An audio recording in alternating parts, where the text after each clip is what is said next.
Good morning, everybody. You are tuned to Computers 2K now on the Nissan Communications Network. I'm Amnon, your host for the next few hours, along with Spence. Good morning. I don't think we're live. Yeah, we are. Yes, we are. I see. Yes, we are. I see. Yeah, I see it live. No, I see see me. it. You do? Okay. I refreshed and I still don't see it. We're live. Whatever. I'm here. Hello. Good morning. Yeah, Andrew says we are, so you know that if we're in New York, then we're fine. All right. Yeah, there we go. Well, Mike is out of focus. There we go. Hey. Mike is... Oop. Uh-oh. What happened? What? What happened, Spence? What? You said, oop. Oh, no, when I okay, first never joined... mind. Okay, never mind. I thought something happened. All right. And Mike is here, too? I am right here. That's true. You told the truth. And our number is 919-518-9773. Computers 2K Voice on Skype. Where you'll find Backstage Bruce. Bruce is on audio. He is playing in the band this morning, covering for somebody. And today's show is being brought to you by that VidBlaster guy, Tom Sinclair, at www.vidblasterguy.com. I'm wondering why Andrew says that my audio sounds good. He had a long day of drugs and alcohol yesterday, so not that that's any different, but today he was a particularly long day. Spence, you still having technical stuff? No, I was just talking. I had typed that in, and it took a while for it to get up there for some reason. Oh. I put that in when we were first starting up. Ain't nothing working right today. Oh, it's working fine. Don't worry about it. No, I mean, I started up, and my keyboard and mouse didn't work. It wasn't detecting any USB. Just out of nowhere. I used the machine yesterday, captured hours of video, worked fine, and then today it doesn't work. And so, Steve says he's trying to get his internet working. Well, my Skype decided to change settings on me, audio settings on me. But did you guys see the upgrade for Skype? I mean, I got a notice yesterday and today, but I declined both. To what version? I have no idea. It just says there's a new version, I think. I don't think it mentioned what version is the upgrade to. I'm on... Yeah, Go ahead, Bruce. Yeah, I was going to speak to that. I did upgrade to it, and here's the primary reason why. Last week, Microsoft, who owns Skype now, and, of course, their own unified communication products called Microsoft Link, announced interoperability between the two programs now. So now you can add Link contacts into Skype, or you can add Skype contacts to Microsoft Link. And this is really good since our company has now totally switched to Microsoft Link for our unified communications program. But it's really neat to be able to have, you can't do video yet between the both, but you can do audio calls as well as chat between the two clients and their contacts. So does that... Go ahead. I'm sorry, Spence. Yeah. I predict that the end is near. What you were saying, Bruce? Yeah, and you can't do that unless you download the new version. You have to have the latest version of Skype to have that interoperability. Okay, so I don't have that problem, and I'm wondering how it's working with everything else that we're doing. The new version. It works fine with XSplit. You can take XSplit or VidBlaster as a virtual camera to the newest version, so that's important. But other than that, everything's working fine for me still. Okay. But I predict that the end is near. As soon as they try to take Skype and make it into an enterprise product, the consumer side of it is going to fall away. It's just the way it works. Look, I disagree. I don't think they don't want that to happen. They don't want to lose all the potential customers that they have on Skype. I think the interoperability is a good place for them to stay and hold. Add all the features so you can do video calls between the two. and then you have a link between the corporate and the consumer. I don't see it ending personally. Oh, I don't think they're going to end that. And what I'm saying is that they'll adapt Skype to work very well in the enterprise environment, and doing that, they will abandon, not intentionally, but the consumer side of Skype, the personal user side of Skype, will become unusable. Think about who we're dealing with here. Will be unusable? I disagree. They have too many customers. They would alienate too many people who rely on Skype for communicating internationally and stuff like that. I appreciate your opinion, but let me ask this question, Spence. What would be the best way for them to make that transition? Would it not be to start charging for it?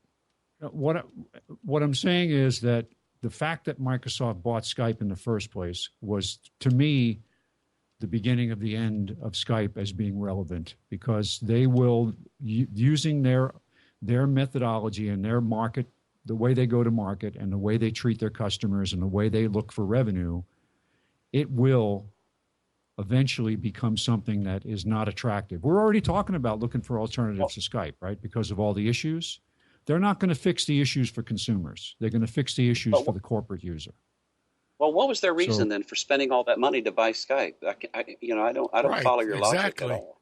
They could have wrote a new thing that will just address that. But here's the point. I've been doing this a long time in this industry. I've worked for many different companies and had relationships with Microsoft that were good, very good and very bad. That doesn't matter. They did it. What they felt was to buy market share, to buy exactly what you're saying, Bruce. But eventually it's going to be pulled under the corporate. But Spence, they didn't pay all these billions of dollars for Skype. They paid that money for the user base. But what are they going to do with it? Amnon, I understand that. And it's going to be great, because what they'll do is they'll have a way then of pulling in I'm distinguishing between the two different markets, the pay-for market and the free market. The free market is going to suffer. The pay-for market, eventually you will find that even using Skype in the corporate environment is going to cost money, because they will not give it away for free. Yeah, if they ruin Skype, it'll be the worst mistake that Microsoft's ever made, including Windows 8. They won't ruin it. They're just going to. They need to make it a revenue producer, and it hasn't. Yeah. But see, Yahoo bought Tumblr, and they're going to let it run as a standalone company. They don't want to lose all those Tumblr users. It would be disastrous for Yahoo's trying to build back their business. It'd be the same disaster. Microsoft would have to be totally stupid and ignorant. Now, here's what about who we're talking about, though. Hey, guys, when Bruce is talking, you need to let him finish, because he's not getting a strong enough return signal to be able to talk over him. So let him finish his comment while he's on that connection. Go ahead, Bruce. I hear what what Spence is saying, and if what he prophesies happens, it would be a worse mistake for Microsoft than Windows 8 or anything else they've done before. Yahoo bought Tumblr. They're smart enough to know, as they're trying to rebuild their brand, that they don't want to alienate all those Tumblr customers that they just spent $1 billion to acquire. Microsoft doesn't want to do the same thing with Skype. So, it would be a real sad day if that happens, and I hope it doesn't. I don't believe it will. I believe they're smarter than that. And I know we're talking about Microsoft, but goodness gracious, certainly they got somebody at the top who can make better decisions than to do those decisions that will ruin this user base. I can see one way of them doing it, which will be the smartest way, is keep the version, the free version, have a paid-for version that does more for the corporate world, which we don't need. The average user who talks with mom and dad and the kids and, they don't need that. And there they have what they want. It's like having the cake and eat it too. And that's exactly... Go ahead. Well, I was going to say, that's exactly the model they'll use. And the pay-for customers will take precedent over the non-pay-for customers. Fine. And they will. And Amnon, I'm just talking from experience of working with Microsoft over the years. I understand. I'm not saying they're doing it intentionally, but this will be the unintended consequences. Let me ask you this: if Skype stayed with with 6.1 point whatever, like the one I'm using right now, for 6 months, and the paid for went up every month. They went up and they added and they added and they added. How's it going to affect me? And then they'll upgrade Skype free for something. I think that if they're going to go for a paid for, then they should concentrate on it because that's what makes money. But the point is that Skype is working right now. For the free version is working for the people who need to have a way to communicate with family. It's working. It doesn't need their attention. As a matter of fact, the less attention, the better from them as far as the program. But I mean, it's all none of us has a crystal ball. Spence speaks from experience, and maybe that's the way things were going. And we know that, like we said, that Microsoft did make mistakes. So we'll have to wait and see. Well, remember, too, that there's this connecting and interoperability between Facebook and Skype now where you can make these calls. You look at the user base of Facebook. I mean, it'd be disastrous if what he says happens would happen. Do they care? They better. No, I'm saying, seriously, if you're Microsoft, what do you care about Facebook? User base. Right. Yes. You don't want to alienate whatever it is. How many billion users now on Facebook? I agree. I mean, you don't want to alienate, but I don't think they care about them to the point that they make decisions that will cost them money. I would hope they do, because it is money. I mean, the user base is money. So I'm with you on that too. It's just that let's not be surprised if they don't show the care that they should show when it comes to those users. Well, let me ask this question. Yeah. What's in it for Microsoft to continue to provide Skype services to consumers for free? Just that people keep Microsoft in their mind? They've got 90% of the operating systems out there. Why do they need Skype to keep their names in front of the consuming public? Why did they buy it? Well, a lot of times I don't know. We see several times things we don't understand. Companies buy other companies and then shut them down. I don't know. Why did Twitter buy TweetDeck and they're screwing it up completely? I don't know the answer to these questions. Microsoft bought Skype for the conferencing technology so they could integrate it into Link. Because they did not have, knowing the product first with Office Communicator and the evolution of that product, they did not have the capability of doing large-scale conferencing. And they bought Skype because they could then have a very large, scalable, expandable system, the technology that Skype uses in the core. They did not have that technology. How much did they pay for it? A lot of money. How much? Do you remember? I don't remember. 8 billion? 3-point-something billion. I thought it was 8. Was it that much? By the way, a billion here, a billion there. To them, what does it matter? What? Bruce? Yeah, I was going to say, by the way, and the other thing I would mention, of course, that we're talking about the new version of Skype, and I'm articulating the reason why it came out. But if you want to have the Skype link interoperability, you've got to log in to Skype with a Microsoft account. If you just log into Skype with your Skype username and password, you don't have the interoperability. You have to log in with a Microsoft account. Then and only then can you add link customers to Skype. And there you will have it. There you go, and you've now created a restriction or a new requirement for the average user that they didn't have before. So, right, but you can still log in with your regular Skype account. But if you want link interoperability, you have to log in with a Microsoft account. Your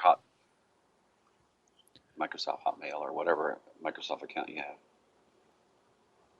But I still leave my question out there. What's in it for Microsoft to provide Skype accounts to consumers for free? Now, having said that, one of the answers may be that that's their method for converting them to Skype premium customers. Maybe that is the best way that they can get the service out there.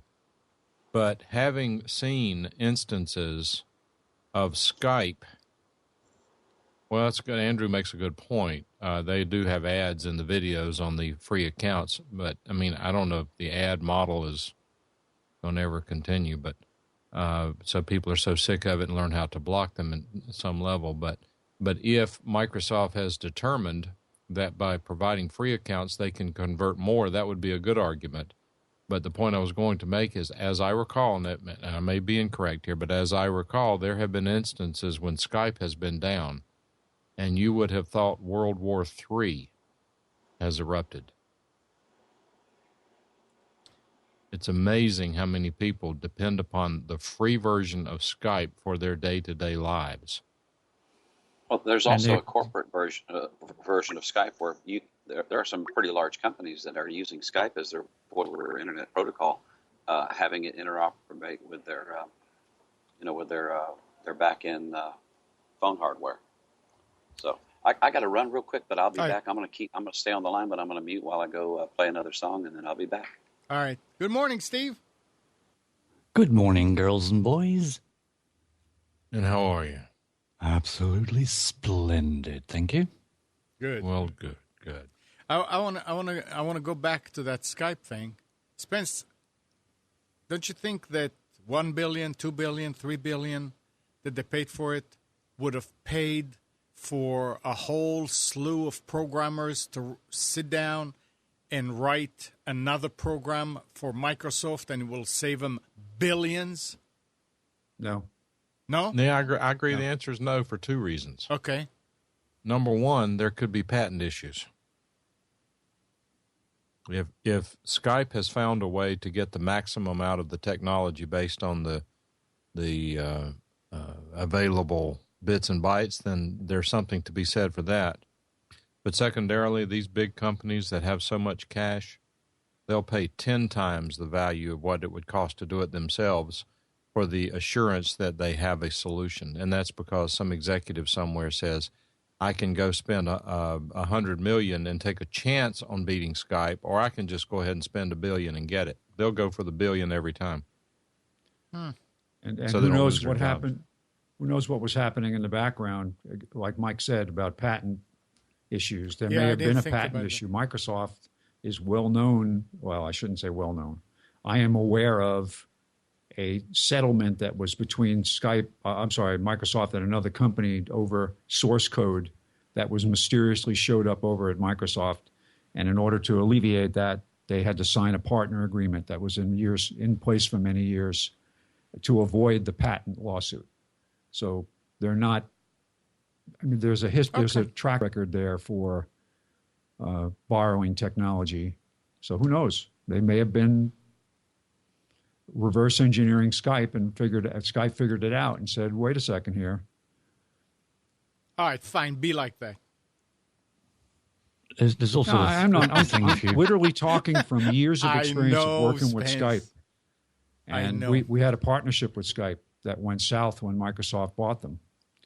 And we had interoperability with Skype. We were selling together. We were doing all kinds of things. What Skype's vision for the world was. Now, I understand that Skype runs on the internet, whereas most company conferencing systems run internally. If you're room conferencing systems and internal conferencing, there has to be a firewall and a DMZ between those systems for corporate compliance. But today there are ways of having security using session border controllers between outside users and inside users. And well, I can tell you. I'm honestly not trying to be cynical about this. I'm just going based on Microsoft's track record and how they view the world. I don't discredit what you're saying in the least, because if we knew, we would say, I know this is what's going to happen, but we don't know what's going to happen. We don't know. The good news is... I hope it doesn't. But what in the past, what's happened when a free model suddenly becomes a cost model? People flee, and they look for something else. But where are they going to go? For audio only, there are solutions. There are alternatives for audio only. with Nick set up a TeamSpeak server. We did an entire Rick's House show with TeamSpeak, and it worked fairly well. It had a little more latency than Skype. The audio quality was just a little bit below, but all in all, I would challenge you to go back to the recorded shows and tell which one was done on TeamSpeak versus which one was done using Skype. It can be done. It's out there. There are also some new technologies being worked on and released that are using a new technology called WebRTC. And WebRTC will be audio and video that is as good or better than Skype, and the audio will even be at some level in stereo. For some reason, there are also some SIP client developers, such as Jitsi, who are finally realizing that people want more than just a G.722 codec.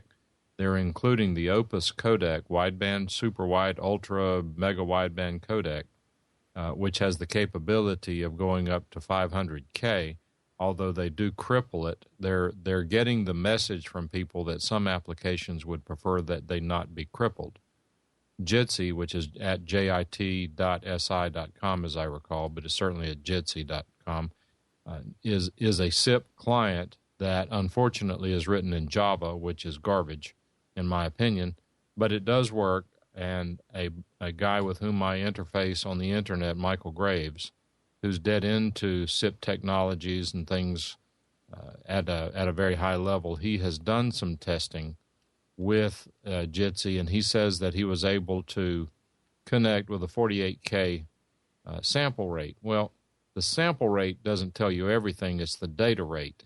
And if these companies limit the data rate to a data rate lower than a Skype equivalent, then it's not a Skype replacement.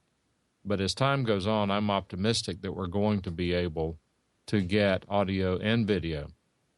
Now, I missed part of it, but I know that Vance Willis and Mark Johnson, actually did their show live, where Vance is in North Carolina and Mark Johnson is in the UK, and Vance typically calls in on Skype to Mark.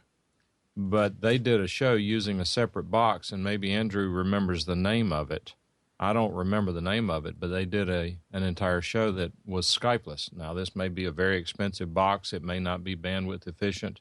I don't recall all the details. But the bottom line is that if Skype announces they're gone tomorrow, things will change, but they will not go away. Mike, in all your playing with the audio SIP clients and Skype replacements, maybes, let's say that Skype did go away. What is the closest thing that people should go to just to keep in touch with family and friends? And are you talking just one-on-one communications versus internet broadcasting? Yeah. Any SIP client. It wouldn't matter. I mean, the one that you and I like, or I like, and I've convinced you to like, is one called Blink, Blink. Right. It's at icanblink.com. Right.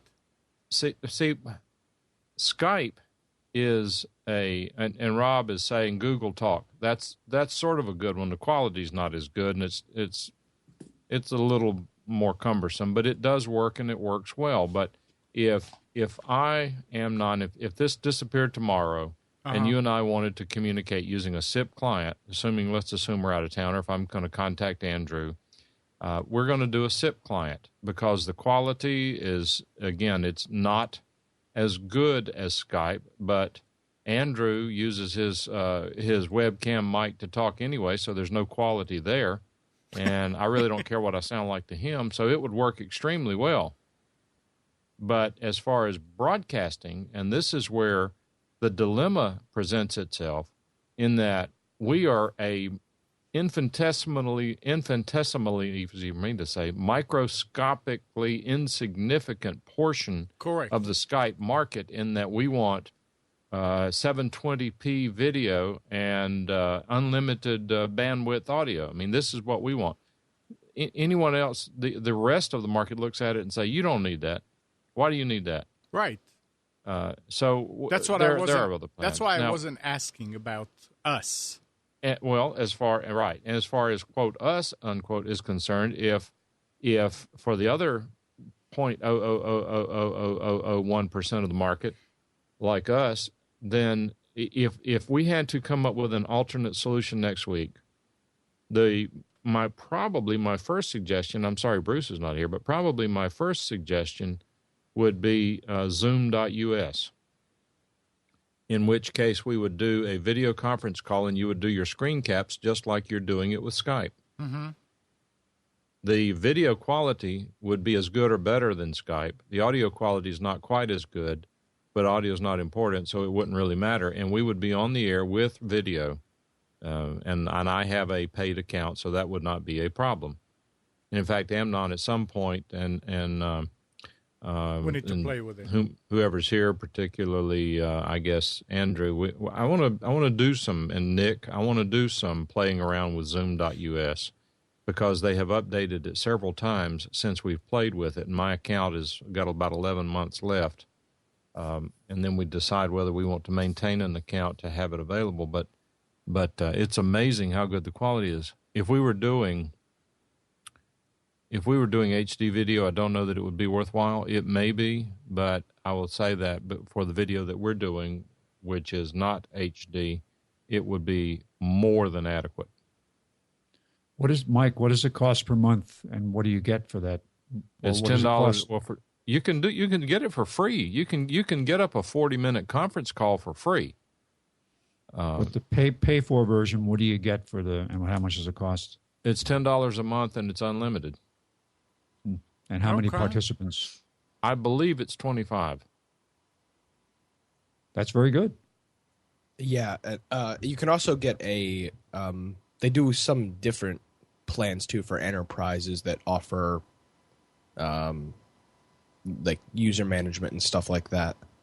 So, but that's also an option as well. It's called Zoom. Zoom.us. XOOM. It's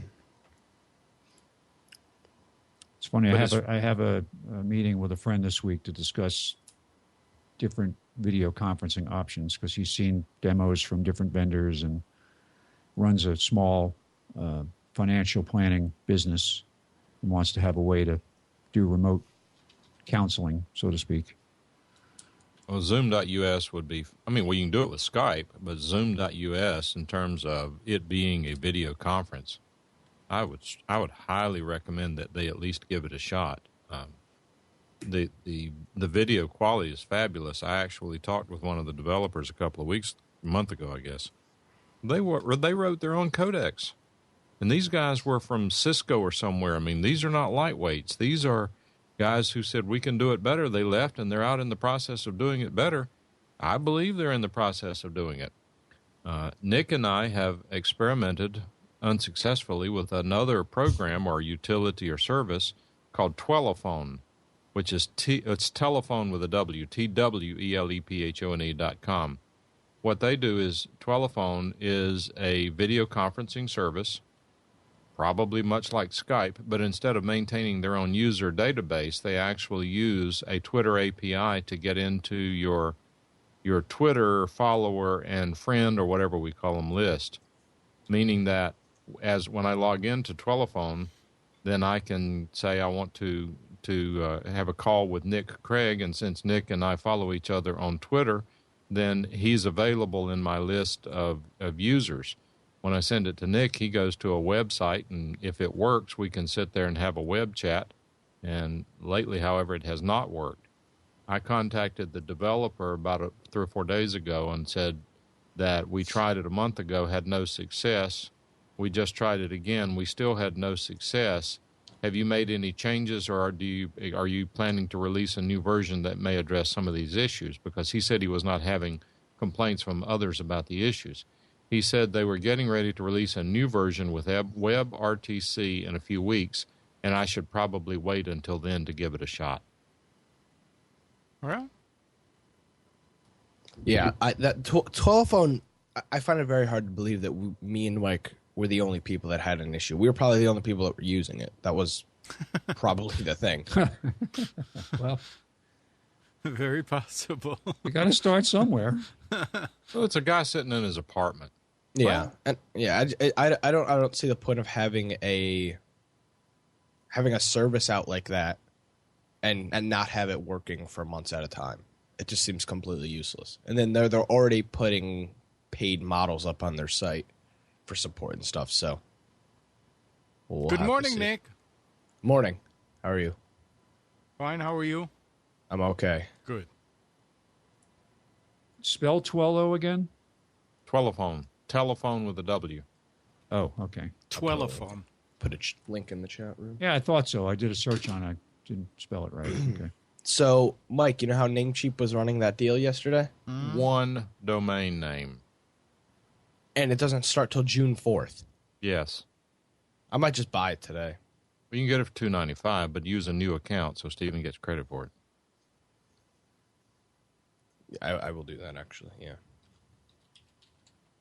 I don't know why you'd run it. That's, I don't know. One domain. What we're talking about is Namecheap.com ran a promotion saying that if they got 15,000 retweets, they would have a one-day special where you could register or transfer your domain name for 98 cents. Great. Now, maybe it was there all along or maybe I missed it, but they hit the 15,000 retweets, and I read through it, and now all of a sudden it's only one domain name per person or family. Well, you just create a bunch of different accounts, right? You could do that, but I mean, Then that's it's a real not worth pain. the time. No. So time will tell. Yep. And I suspect that on June 4th, their servers, and it's also limited to a certain number of domain names. Are you see? They didn't do that last year because I Yeah. bought two domains last year when they did this, and You mean so many domain names all together on the service? Yep. So 1 million people could not do it. So it's first come, first serve. Yeah. So is it 100 or 1,000, Yeah. 100,000? I don't know. One per store. Don't know. Oh, well. But that almost Hey. makes me not want to use the deal. yeah, I'm not interested if that's the case. Wait a second, Spence. So how many followers did you get so far? How many followers? Well, I mean, what was it yesterday with the on you had to have so many people. You wanted us to retweet it and all that. Oh yeah, no, they reached it. They reached it last night. But first of all, the coupon's not 15,000. It's not valid till June 4th. Okay. Well, that's 2 And- days. Yeah, but last year I remember like watching the ticker hit 20,000 and then buying a domain right away. Like I don't remember this waiting period. Okay. Spence? Wait. Oh, no, I just was, if we were ready to move on to a different topic, had something to throw in there, but if we're ready. Are you trying to push us? No, Nudge. There. no, not Go, really. go to another topic. You get to the point where I'm looking at other things and I said, oh, I got to remember to mention this. Go ahead. So I learned something that kind of took me by surprise. My daughter called me to say, go and listen to hour 2 of the Leo Laporte show because he talks about lithium-ion batteries and says you should leave your device plugged in all the time. Learning from the best. And I'm thinking, now wait a second, that's not what I thought. I was always under the impression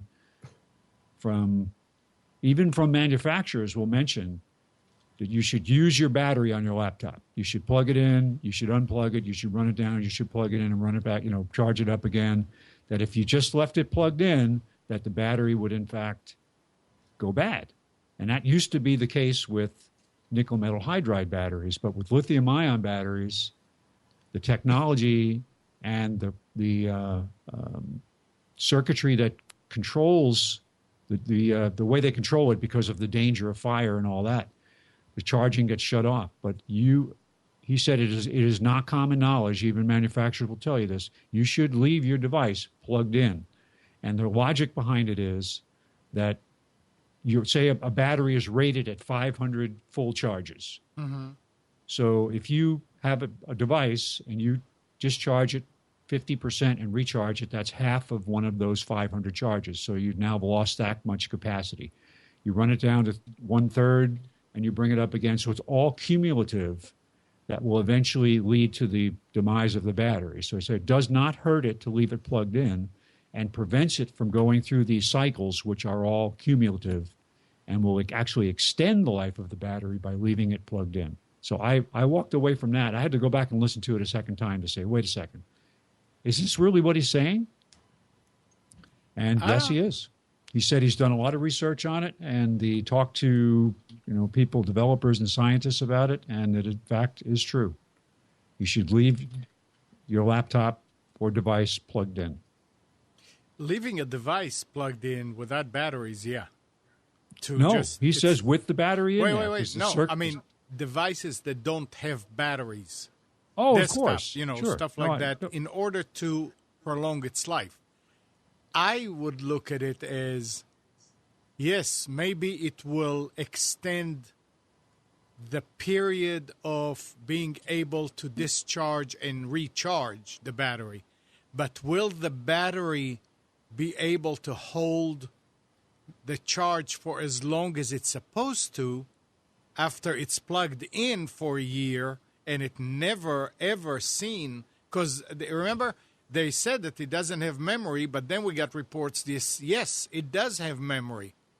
Not as bad as the NiCad and the nickel metal hydride. But it does. So, first of all, he doesn't know yet, so he couldn't say, because, I mean, just to call and ask and what different people, you have to actually have a machine that has it and plug it in for a year and see what happens to that battery.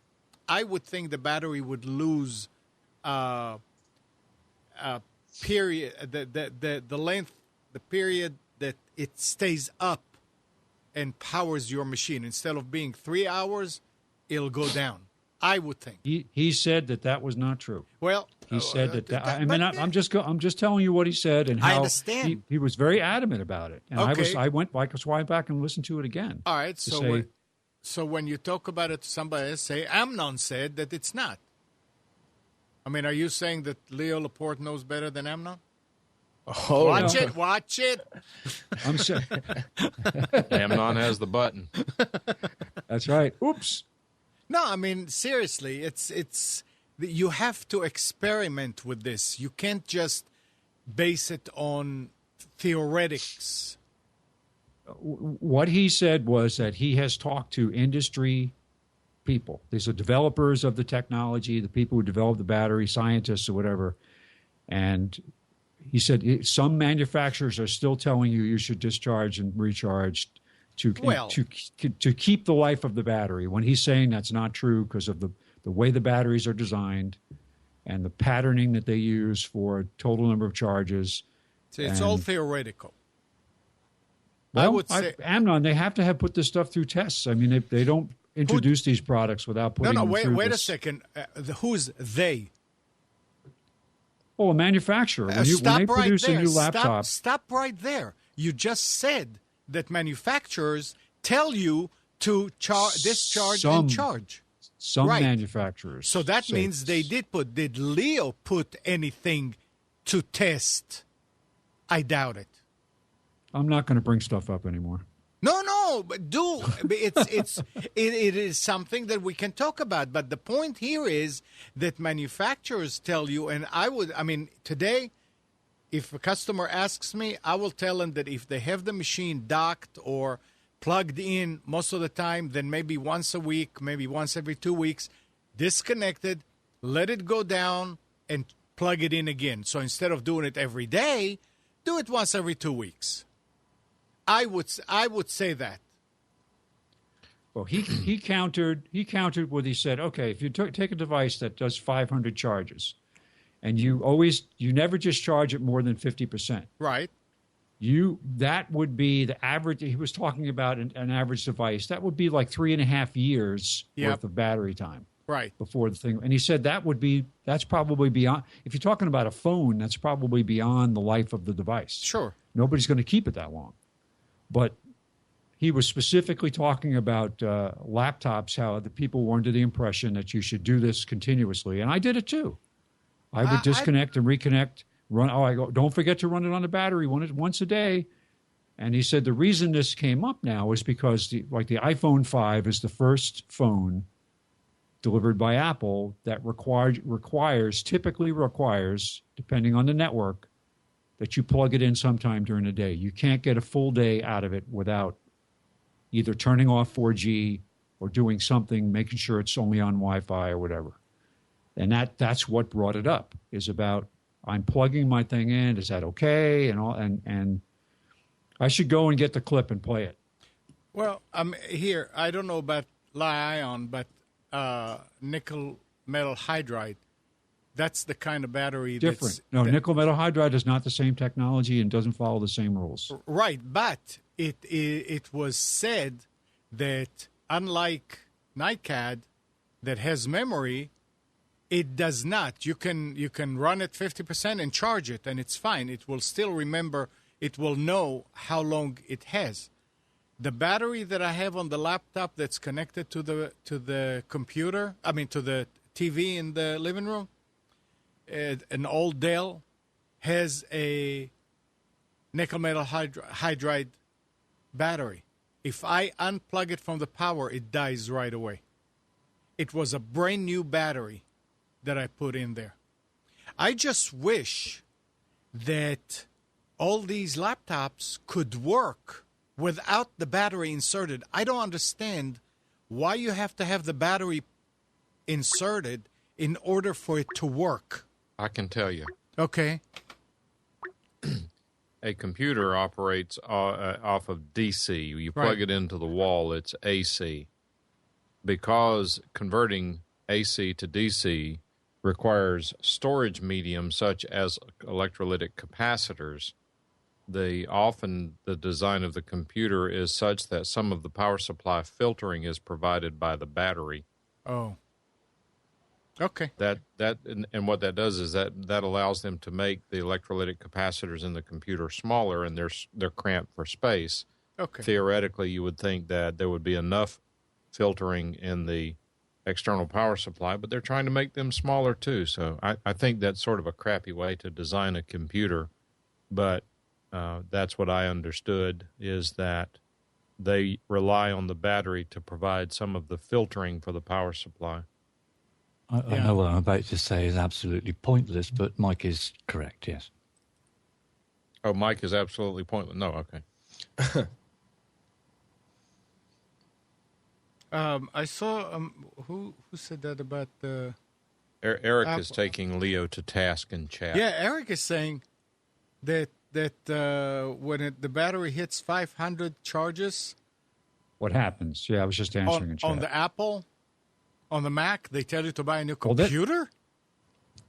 I think he meant same things happens when you get a scratch in the screen by computer. Well, scratch on the screen you would, because it'll probably cost more to replace it. But the battery, you can't replace the battery on a Mac? Nope.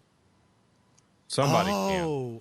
Somebody can. MacBook, you can change it on a MacBook, and you actually have to go through a process of. Okay, but it's not like the others. Essentially learning the new battery pattern. You have to go through several charge and discharge for the machine to recycle the counter that's built into the logic. No, my question was, is it just like other laptops that you turn it over and pull it out, or you have to? I believe it's. I thought it was behind the first set of casing. I thought there was still that aluminum body. Then it was under that. It's an Apple. It's something that has to be dismantled. Wait. Let Steve talk. Oh, thank you. I say it's an Apple. Like majority of Apple products, it's behind, you've got to take the back off, and then it's soldered to the main board, which, is inaccessible. You've got to strip the thing half apart to get it out. That's why only an engineer can do it. In the majority of circumstances. Spence? My MacBook aluminum body, which is the first generation, has an aluminum door that you pop open, and then you pop the battery out, you pop a new one in, and you close the door. Eric just said in chat that it's soldered to the board on the brand new MacBooks.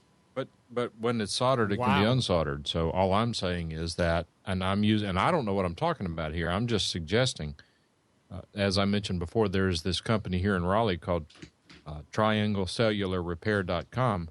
They've mastered the art of fixing iPhones and other phones. They take them apart, put them back together in their sleep. They have amassed an inventory of replacement parts. They repaired my daughter. My daughter thought her phone was bad. She had it repaired for $69. So what I'm saying is that people of that level of technical expertise, they can open up a computer and replace a battery, because it's not just computers. It is GPSs as well. I have an old TomTom GPS. The battery's no good on it. I went on to YouTube and did a search on it. There's a company there, something 99. I forget what the name of it is, their channel, but it's 99 something. They will sell you on eBay a little kit with a battery, screwdriver, special screwdriver, instructions about how to replace the battery in your GPS. Mm-hmm. If you follow the video, it seems to be complicated. But once you've done it one time, you can probably do it again in 5 minutes. Yeah, just that you figure I have to open the device, to unscrew and take it apart. Better take it somewhere where they know how to do it. Most people will. Well, these guys at Triangle Cellular Repair, I checked over a company over in Apex. I don't remember the name of it, but the company in Apex wanted $50 to put a new battery in my iPhone 4. Mm-hmm. The guys at Triangle Cellular want $20. Yeah, makes sense. Steve says to get a set of Torx screwdrivers and you're good to go. Have you looked at the size of the Torx head on the iPhone 4? Yes. What size is it? -5. As long as you get your magnifying glass out, you might be able to measure it, because you won't find it otherwise. Yeah, you can buy a kit, also a set of the Torx from 1 through 8 on eBay for like $3. I think it's smaller than a 1. I don't It think probably is. They're going smaller and also making it used to be just like a star shape, but now there's all manner of sizes, and there's ones with holes in the middle and then square holes in the middle. A nightmare it really is. Yeah, the secure Torx. I have a couple of. I have a set of those with the center. It's got the center open, so you can open secure. I haven't seen the square ones yet, though. Oh yeah, we've started them over here. Luckily, I got a friend who's into electronics, so he's got quite a few of the ones that I don't have already. But you'll always be able to buy them. Yeah. They can. Some of them will actually open from the outside rather than from the inside, so they ignore the bit in the middle anyway. Mm. Hey, Bruce. Hello. Wouldn't you know, Skype crashed on me while I was away. It must not have liked what I was saying. On the phone. Yeah. Even with your favorable comments about Skype, they still penalized you. Yeah.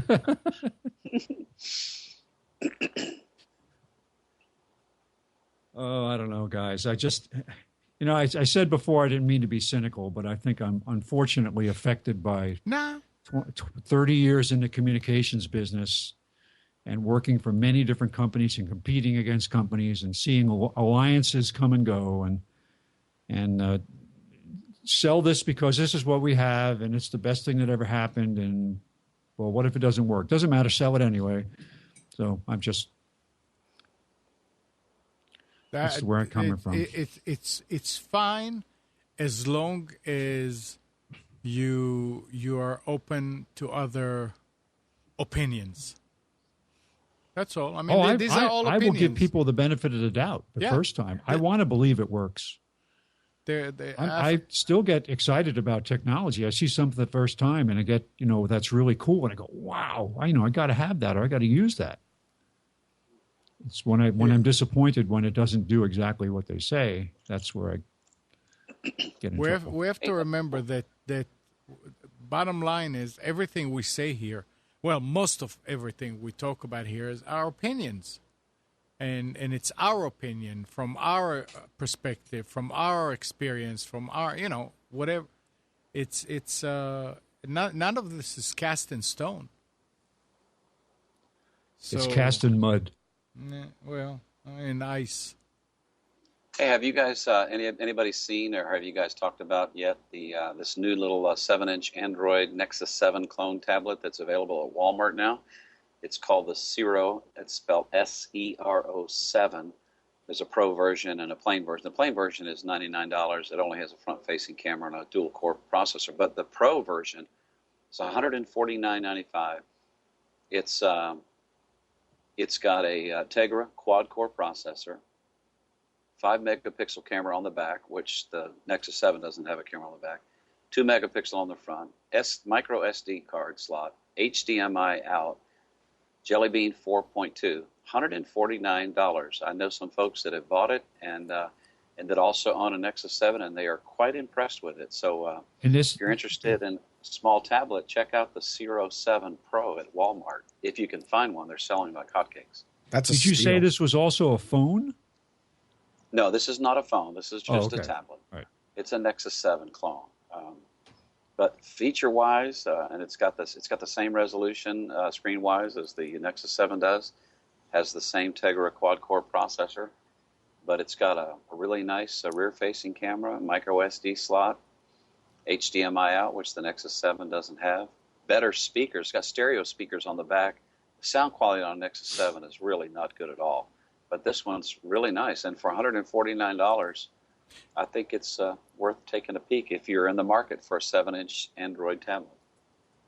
Nick, I was going to mention during the specials that they also have something called the Nextbook Google Play tablet, which is an 8-inch tablet with 8 gig of memory, dual core for $99, advertised today at Walmart. Nick, you were going to make a comment about that? Oh, the price is a steal for that tablet. I mean, you won't find anything with that. I mean, the normally the stuff that you see for like $149 is the stuff that they sell at Big Lots with a single core processor, no camera, no micro SD slot. But for $149, it's definitely worth it.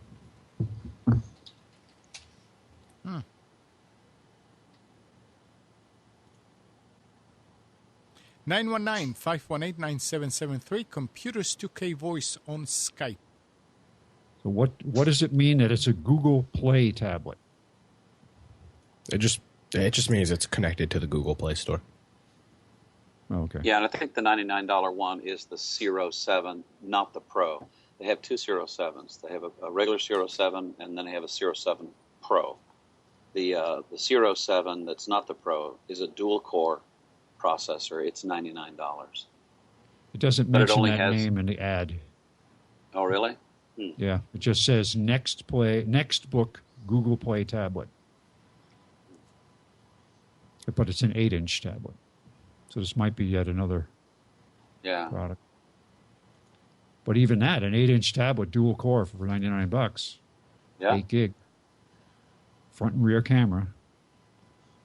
Use once and throw away. Yeah. Yep. Well, I'll be right back. I've got to get a fresh cup of coffee. All right. Let's see what we have here. Google has acquired a U.S. company that generates power using turbines mounted on tethered kites or wings. Makani Power will become part of Google X, the secretive research and development arm of the search giant. The deal comes as Makani carries out the first fully autonomous flights of robot kites bearing its power-generated propellers.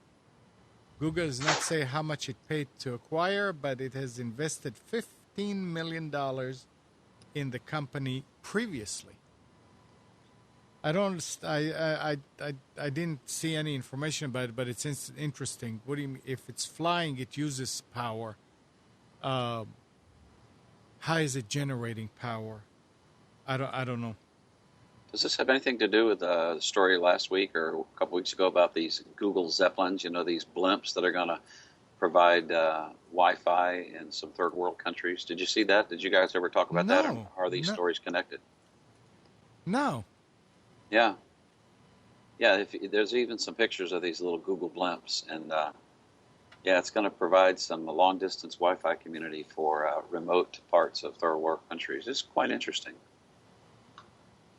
And are they going to be tethered, like tied somewhere, or are they just going to fly around? No, it looked like they'd be tethered. They just weren't going to be piloted necessarily by anybody. I think they would just be launched in strategic, geographical areas, and then they would be, a certain distance apart. But anyway, it's an interesting story. If I wasn't tied to my phone here right now, I'd look up and find the story. But it's an interesting story. I wonder how they mark the wire in the air so other planes will not run into it. That's interesting. I can't imagine it to be that high up. I mean, it still has to provide internet, so it can't be. Well, it's going to be higher than a regular tower in town, and the towers have to have a light on top so planes will not crash into it. Probably not as big a problem in some of the backwoods third country parts of the world where they wouldn't have a lot of private planes flying around. Yeah. Yeah. Yeah, true. They don't have running water, but they're going to have Wi-Fi. Yeah. And bird strikes into blimps.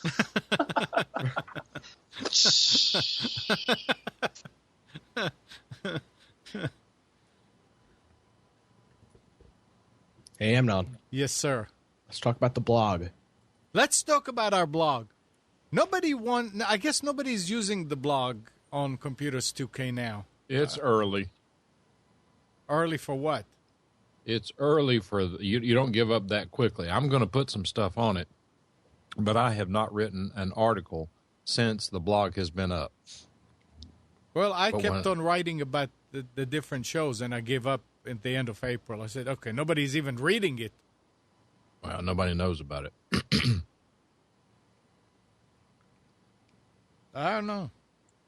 So the blog, it's just a WordPress site, so you can go over there and sign up for it and register your username.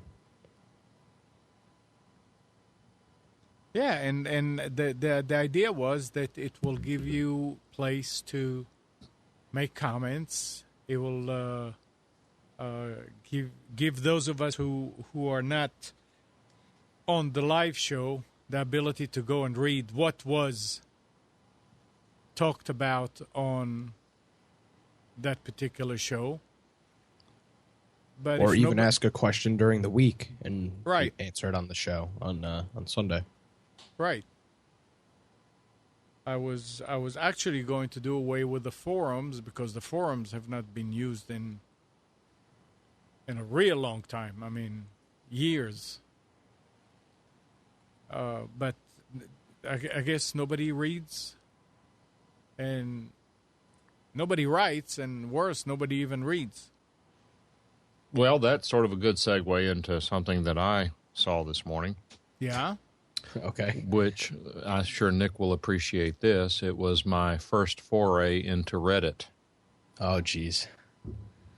Now, I would like you to explain why you said that when I said that, Nick.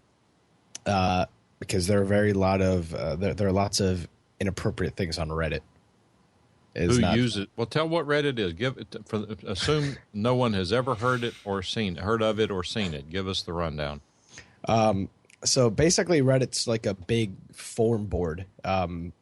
You create an account; it can be anonymous, whatever, and you just post things. There's all these things called subreddits, which are like categorized groups. So there's subreddits for cats and animated pictures and stuff like that. And it's just a big collaboration site. There's millions of people posting stuff every day, but a lot of this stuff happens to be inappropriate. But there's also some really cool things on it too, like fun projects and whatnot. So it's not all that bad. You just have to know where to look.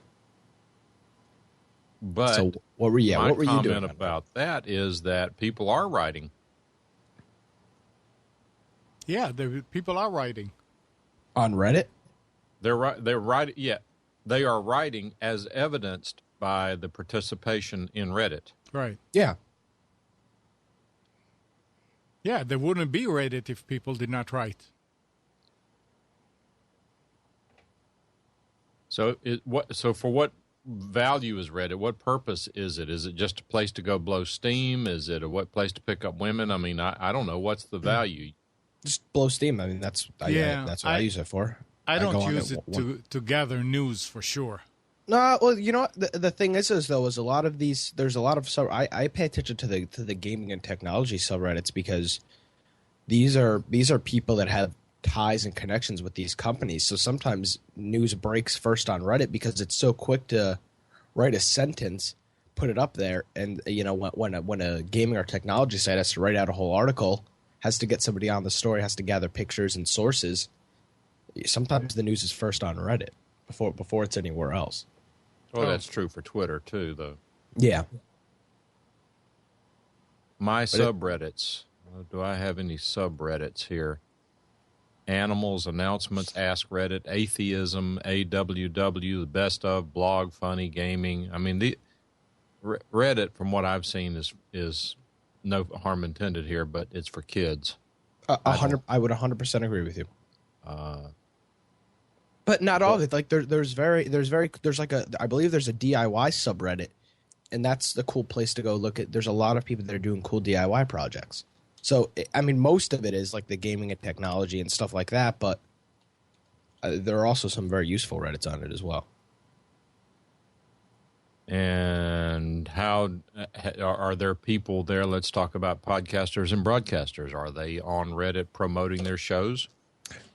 Tech News Today, that show on Twit, they use Reddit to gather all their stories, their user submitted stories. They have the users submit the stories, they go through them, and then select the best stories and put them in the show. So people are using it.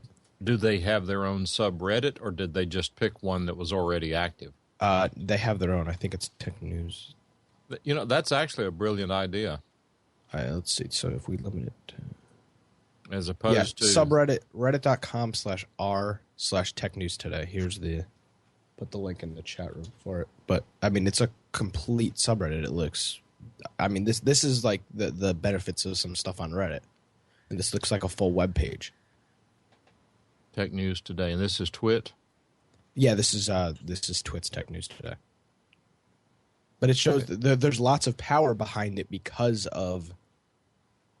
Oh, this is Tom. What's his name? Tom Merritt. Yeah. Tom Merritt. Yeah. But I mean, Reddit has a big potential, but like you said, most of it's just teenagers. That's mostly what the site is. So you just have to know where to look.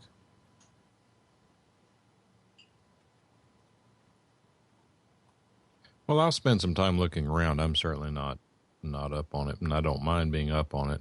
But I like discussions because when I go to Amazon.com looking at a product, I do read the comments. You have to throw out about half of them as being written by idiots. But yeah, like the iPhone case review. I don't know about that. But the speaker review. What is that about the iPhone? As you know, I was looking for a pair of speakers, and I was reading their reviews, and one guy said that they didn't make the connection small enough to fit in between his iPhone case, so he gave the speakers a 1 star, and that was the reason that he didn't like them, because they didn't fit his iPhone case properly. And what I want to know is why Amazon doesn't remove those. Yeah, I think there's no moderation on those comments, and I really think there should be, because these companies are sitting here looking at the product going, wow, I have a 3.5 star because of idiots like this who are writing, it doesn't fit my iPhone case. I flag them. When I see these stupid reviews, I flag them. If it were my product, I wouldn't want it there. I think they need to police it. And again, these companies have all the research and data to determine where their time is best spent, whether it's worthwhile, and they've decided it's not worth it. But I, as a consumer, would prefer that they keep their comments cleaned up. I mean, particularly one where I saw a product that was given 1 star. And you know what the next post after that was? Oh, my gosh, I hit the wrong button. Now, that should be removed. But there's no way to even remove your own comments. Nope. Or your own feedback. There's no way To to my remove knowledge, that. that's true. Yeah, I've never seen a place, because every once in a while I'll leave a review, not too often, just because it's Useless. Useless. I mean, you can leave a 5-star review, but when you've got people giving it 1s and 0s because of doesn't fit their exact equipment properly, then it's kind of useless. Let me toss out a think out loud suggestion, and I like to think out loud, so I'm not necessarily saying this is the best thing to do or not. But wouldn't you get more interaction on a Facebook fan page or a Facebook group page for Computers 2K Now than you would get to a blog? I mean, somebody's got to find your blog. They've got to go there.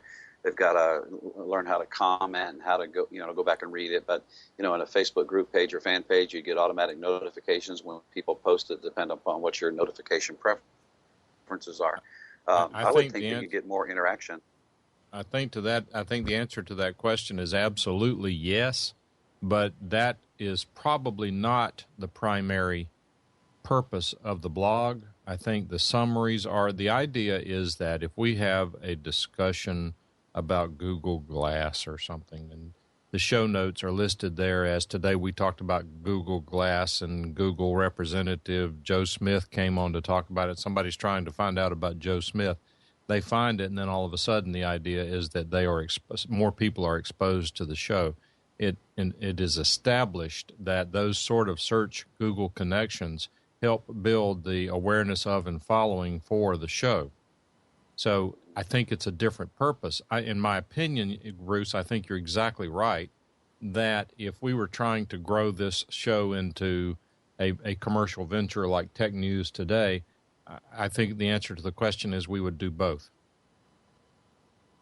I mean, techies, would use something like Friend of Feedly or something else like that, and they have all these RSS feeds coming in from the different blogs that they subscribe to and things like that. But just think about the normal, everyday, Joe and Jane that are very familiar with Facebook. But I see what you're talking about though, as far as the search engine optimization and that sort of thing. I mean, you could write, you can write articles and post articles on a Facebook fan page or group page, and they can click on a link and go to those articles. You can post and say, "Hey, I just put this article in there," and you can click here to read it, or just post them in both places, and don't try to to create this necessity of clicking, but which some people get really offended by. But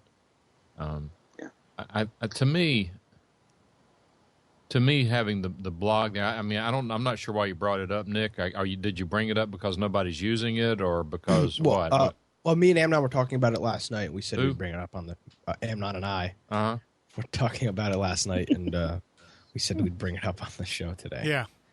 All right, but see, to me, having that WordPress site there, that blog page there, as far as I'm concerned, is the same as a business having its phone number in the phone book.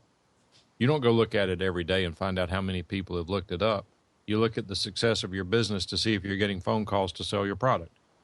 You may or may not be able to to identify that the phone book is where they got it. To me, I just think it's something that should be there, and it has to be nurtured. It's like a plant. You have to water it, and we are guilty of not having done that yet. That's true. But it will be there. It should be there. It's fine. It's not hurting anything. It's useful, and with time, well, for example, if we were to come on here and to have a giveaway, and we wanted 5 people to register to win for a drawing for a new Lenovo i7 computer, the Facebook would be a useful place to put that. But the blog would actually attract more people who already know what the show is, or it would be a better way to communicate directly with people who already know about the show. Facebook would pick up a bunch of slackers.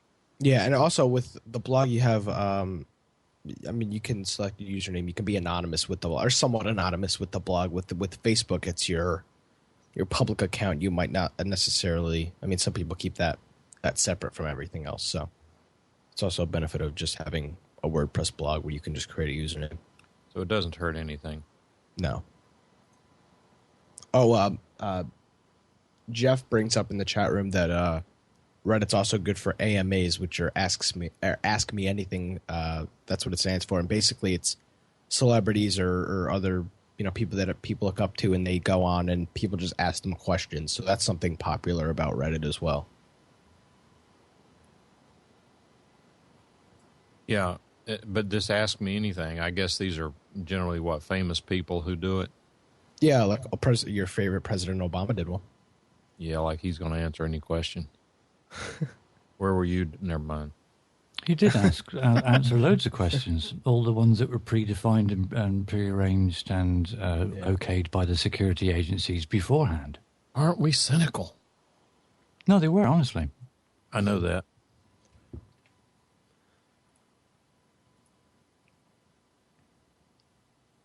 All right. I'm trying to tweak the Justin channel, because I went and looked.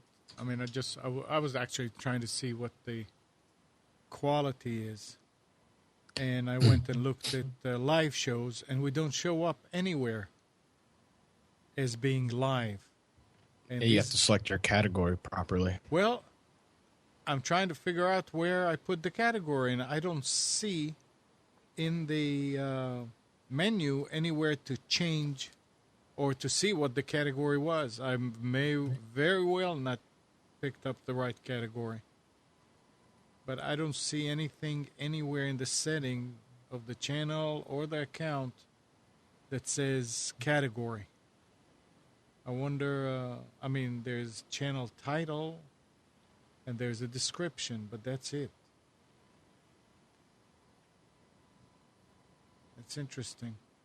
Anyway. So Eric Andrews says that Obama doesn't even tweet on his own account. Of course not. They won't let him. Well, I wish they did. Who's going to tell him he can't? Oh, come on. Who's going to tell him he can't? Oh, no, they can't risk that. They Right. have handlers that all that's insulated. But who Seriously, do they work for? I mean, come on. But, Mike. Doesn't matter who he works for. Hey, does he have his BlackBerry or not? He does, and they had it tightly. They didn't want to give it to him at first. Who won that They argument? gave it to him. You got to believe that it is. There are people that monitor everything, and they are constantly watching for optics and what things look like, and all you need is one politician to have a couple too many beers and be in the bar and tweet something, and his career is in the toilet. So that stuff is all monitored. You didn't answer my question, though. What? Who's going to tell Obama, no, sir, you cannot have a BlackBerry? Axelrod, one of his advisors. But if... That clearly worked well. But if Obama disagrees, he wins the argument. Yes. Maybe. I think he knows he's going to screw up if he went on Twitter or on Facebook, and people will just pick up on it right away. So it's like not putting the accused, the defendant, on the witness stand, kind of thing. Well, this business about Obama doesn't even do his own tweeting, the big deal. I don't hold that against him. I mean, he's got a lot more things to do than to sit there and play on Twitter. Yeah, that's true too. Yeah. I mean, that really does. It really doesn't impact me based on who that is. What I hate about Twitter, and it's my only single person campaign. I'm the only person who cares, by the way, I guess. But what I resent is all of these automated tweets, and these people will set up and. What was it I saw? I'll have to find it. But they set up Hootsuite and Buffer app and all these other things to tweet while they're away, because they want to keep their Twitter stream busy and they want to attract. And I look at it, and as soon as I determine that they are using an automated service, I unfollow them. Because, the reason. Wait a minute. The reason being that not necessarily the world's, but my vision of Twitter is interaction. And that is, if you don't follow me, I'm not going to follow you, because we can't interact at that level. I have a list of people who don't follow back, and I put them on that list. I scan that list periodically because I may be interested in what they have to say. but I'm not going to build somebody else's follower account if they can't reciprocate, because and the reason why people say, well, that's silly, why do you care? I'm involved in some things in the industry, particularly the audio industry, where follower count and follower ratio actually is important. It's important to some of the people with whom I deal. So I probably am more sensitive to that than a lot of people are. But that being said, I'm not interested in a bunch of, did you know that water can be wet, and if you get in wet water, you will get wet, such as the meaning of life. I don't care about reading that crap all the time that people throw into their buffers so that they can maintain an active presence 24/7 on Twitter. And Nick, you were going to say. I use Buffer app once a week, or actually twice a week, to do an automated tweet before my show starts. Now, I'm not keeping it active because, or I'm not using that because I can't physically tweet it. I'm using it because it, you know, stuff goes on. I'm getting ready for the show. I'm getting show notes, and sometimes posting to Twitter an hour before the show, it just slips my mind. Right. So, what are your opinions on that? What about people that are doing stuff on that? They're not. I'm not sitting here and tweeting, you know, hey, here's my show 400 times before the thing. I'm just wanting to make sure that I don't forget to tweet it out. I think that's a reasonable use. I wouldn't object to that. In fact, there are several podcasts and broadcasts that I like to listen to that people actually forget to tweet them out, or they'll do it at the last minute when I'm not up to date and reading through the Twitter stream. And I wish they, in fact, would use it. But whenever you have someone who posts at 5 minutes after the hour, every hour, some useless information for the sixth time, I don't need it. And the other thing that annoys me while we're on the point is all these Follow Fridays. There's a guy I followed recently who on Fridays sent out 14 Follow Fridays in a row. And they were labeled 1 of 14, 2 of 14, 3 of 14. I unfollowed him. He doesn't need to litter up my stream with people he appreciates following him so that he can continue to build his follower stream. More power to him.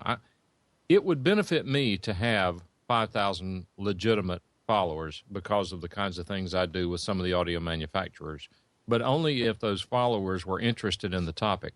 I've got, 600, 650, something like that, which, believe it or not, for these manufacturers is a credible number, particularly if they look through your followers and find out that they aren't ones that were purchased for $10 or that they, in fact, are followers who, based on what you can randomly choose and select, they are interested in the topics about which I post frequently. It's interesting. Amnon and I were having the same discussion about fake followers and how to buy fake followers. And it's not just Twitter. It's a lot of different Facebook and so on, how you can just buy.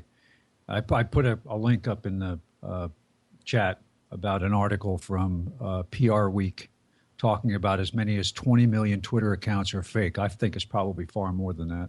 Probably. But you can buy, for example, they mentioned a bunch of companies where you can buy 1,000 Twitter followers, for example, for $18. Yeah. Well, same thing goes with YouTube as well. That's where it's really big, is YouTube. Yeah, same thing. It actually did start with YouTube to have fake followers and to build up hits, and now it's everywhere.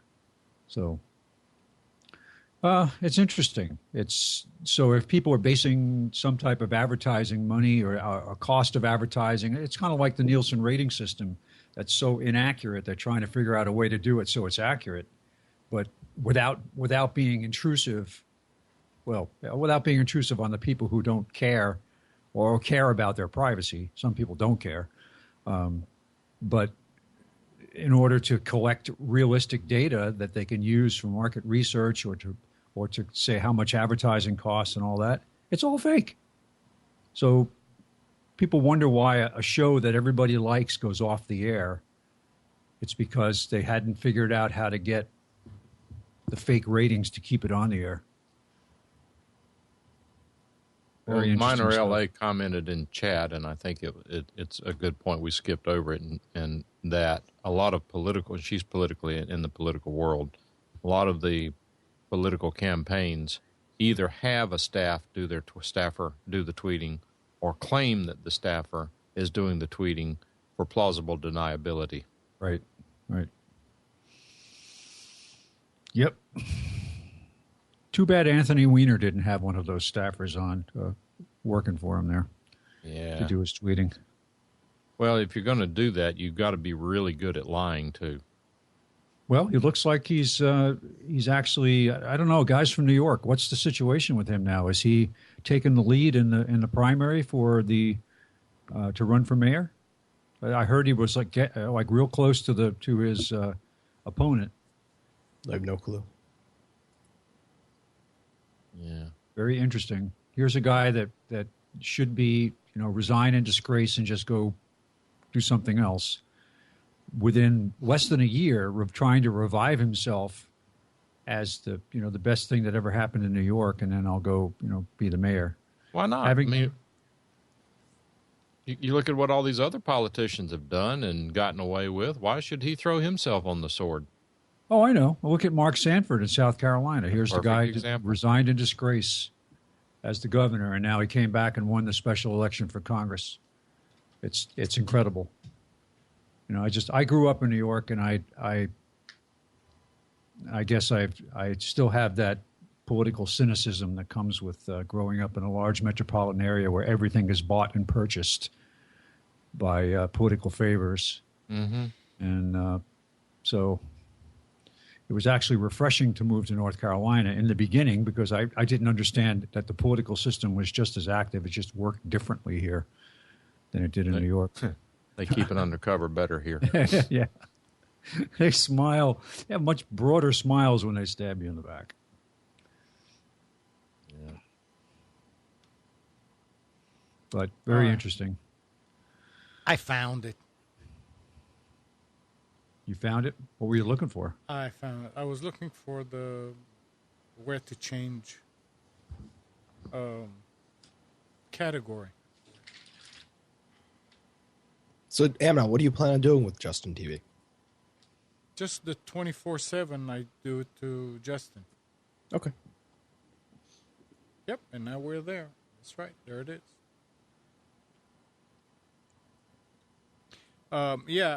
If you go before, if you went to Nissan Communications and clicked on Watch Live, it will just say there are no live shows right now.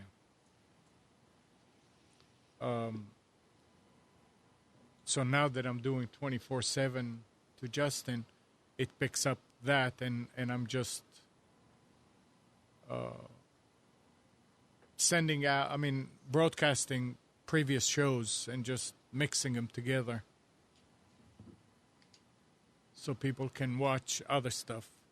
I was told that's the way to do it. That is the way to do it.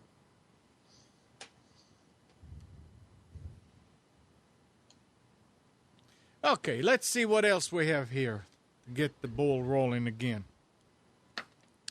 This is interesting. TechCrunch takes a look at why so many people seem to make fun of Google Glass. From the article, Google Glass isn't even on sale yet, and there is already a noticeable backlash against Google's first experiment in wearable computing.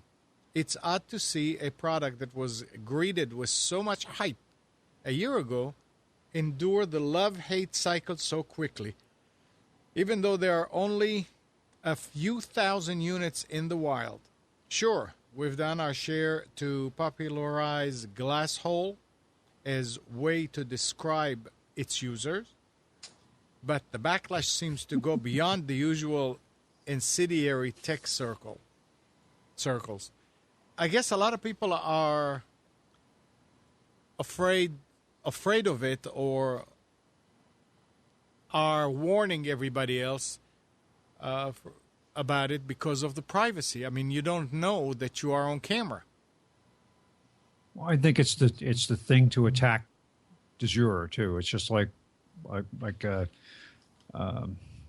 Bruce was saying about when all those people were talking about Windows 8 before it even came out and just trashing it because it was the thing to do. It became the next news cycle in the blog space, and now Google Glass is the fun thing to attack. And look at this thing, and I'm sure there are competitive pressures that are trying to discredit it too. Yeah, but think about it also. Like at the Y, you're not supposed to use your phone in the locker room because guys are walking around naked, and your camera could be compromised. Absolutely. Well, here you have glasses now. People don't look for that until it becomes more of a standard, if you may, or more people have it. Somebody walks around, they have glasses on. Yeah, the glasses don't look exactly like every other pair of glasses, but it's just glasses. And wherever you look, that's what you record or see. So it's a concern. I don't disagree. From a first of all, I'd like to know, and here, Spence, what is so great about Google Glass? Why is it such a great idea to have glasses that have cameras in them? Well, I got a better question, okay. An additional question, and somebody explained to us exactly what Google glasses are. Nick?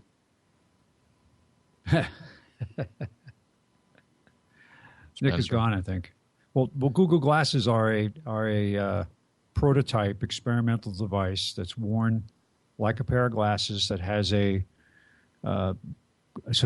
a mobile computer that has memory and operating system. It has a glass lens that is a kind of like a heads-up display lens where you can look through it and see the display at the same time, very similar to the technology that evolved from helicopter pilots and where you can actually have a helmet with a heads-up display. As you turn your head, the computer display moves with your head and all this stuff. So it's a way of delivering it. It's not just a surveillance device that records, but it is a device that can deliver information to you. From where? And you can see from whatever Google decides to enable. I don't know. Is it just a web browser? It must be the screen, the potential, because it's so close to your eye, it's a full screen to your vision. Okay, question. But it's only one eye. How do you interact? I don't know what it does to your stereoscopic vision. I don't know what the effects are. How do you interact with it? That's a good question. I would guess it would have to be either through voice commands, or maybe they've got some way of typing while looking at different parts of the screen. I don't know. As far as I've known at the moment, it's by voice command majority of the time, where you just say, OK, class, and then it knows to listen to whatever your command next is. So you say, OK, class, check email. Yep. So what is so great? The camera part of it, I don't know how much memory it has and whether it records video and sends it to the cloud. I mean, I don't know. Does it come with the 4G? Is it Wi-Fi only? I don't know that much about it. Steve, Nick, no clue. So what is so great about having a camera in there? Which is, I'm sure that's the part that most people are having a problem with. Well, some people were saying that in certain jobs that it would be handy because, for example, and police officers are not happy with this because they're already doing this, that there are now, like as part of standard police issue gear, that there's a camera, not just in this patrol car that shows where the patrol car is, but on the guy's body that monitors everything that they do. I mean, come on. Everybody has to have a few moments of downtime, or, there may be it's just, well, it's going to the point now where it could be, say you get a certain type of job, it might be required that you wear one of these things for your job. because then the company can monitor everything you're doing. It's like delivery guys have GPSs built into either into the truck or to their tablet that they carry around with them, that they know where they are every single moment, how much time they spent at a stop, how fast they went between stops, whether they diverted from their route. It all depends. It depends on what you're willing to put up with and what the information will be used for, how secure it is too. Could it be used? Could it be compromised and used for something other than what it was intended for? I think it's just a huge leap in the persecution of us humans. Hey, Spence? Yes. Can you lower your audio some? Sure. I don't want to adjust it here because then I'll lower everybody else. All right? Yep. I was at I was at Vance Willis's house earlier in the week.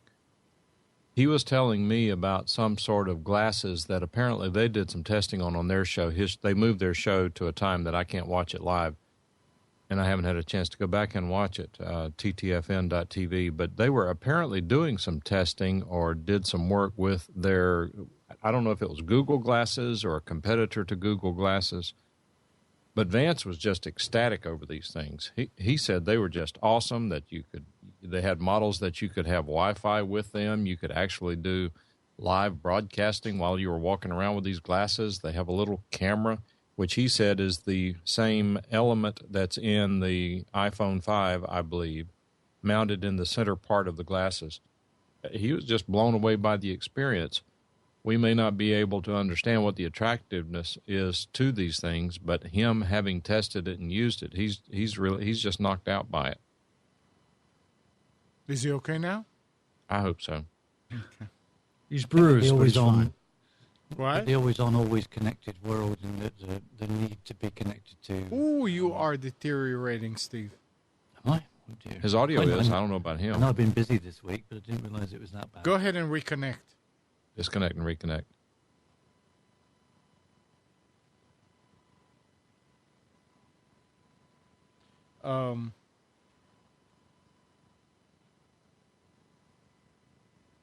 So I don't know. People are just they just don't like it, and the only reason I can see is from privacy. But what privacy is there anymore? When we've talked about this in the past, I don't think the expectation. I mean, Spence, Steve, Amnon, and I, we're the older generation. We have a different expectation of privacy than say Nick does. Will that change with time? I don't know. Are they going to be satisfied with it? I don't know. I mean, whenever we grew up, your medical records were private. You had to go to a doctor's office and read his index cards to know what was going on with you medically. And then insurance came along. The Medical Information Bureau then forced the doctor to tell everything they know to this Medical Information Bureau so they could track your medical matters. Now, under the current regime, it won't be long, I imagine, before you can go to a website and type in a password and find out what the results of your last blood test were for your next door neighbor. I mean, things are changing. So the question will be, is society going to adapt to the loss of privacy that is probably promoted by Google Glasses, or will there be a backlash against it? Yeah, time will tell. There are companies and businesses that have already banned them. They say you will not be allowed to walk in the door wearing them, which is interesting. But can you do that? I don't know who's there to regulate it. I can understand. Well, I mean, an if it's a that. private, sorry. I think there's a lag on yours, Spence, because it's really bizarre how this is working out. So I'm wondering if there's not some sort of a latency there. But no, I was just going to agree that an employer can absolutely regulate that sort of thing. But my question to you was, how does a retail store regulate that? Because I think there's been even an effort among some retail stores to try to prevent barcodes from showing up on their products so you can't walk in and scan them with red laser and find out where to buy them cheaper. Well, why? If it's a private store, it's private property because it's a retail store. Doesn't mean that it's public property, and they can do whatever they want. No, you don't have an expectation of privacy. Okay, but so here's the question: so if they ban Google Glass, wait, Spence.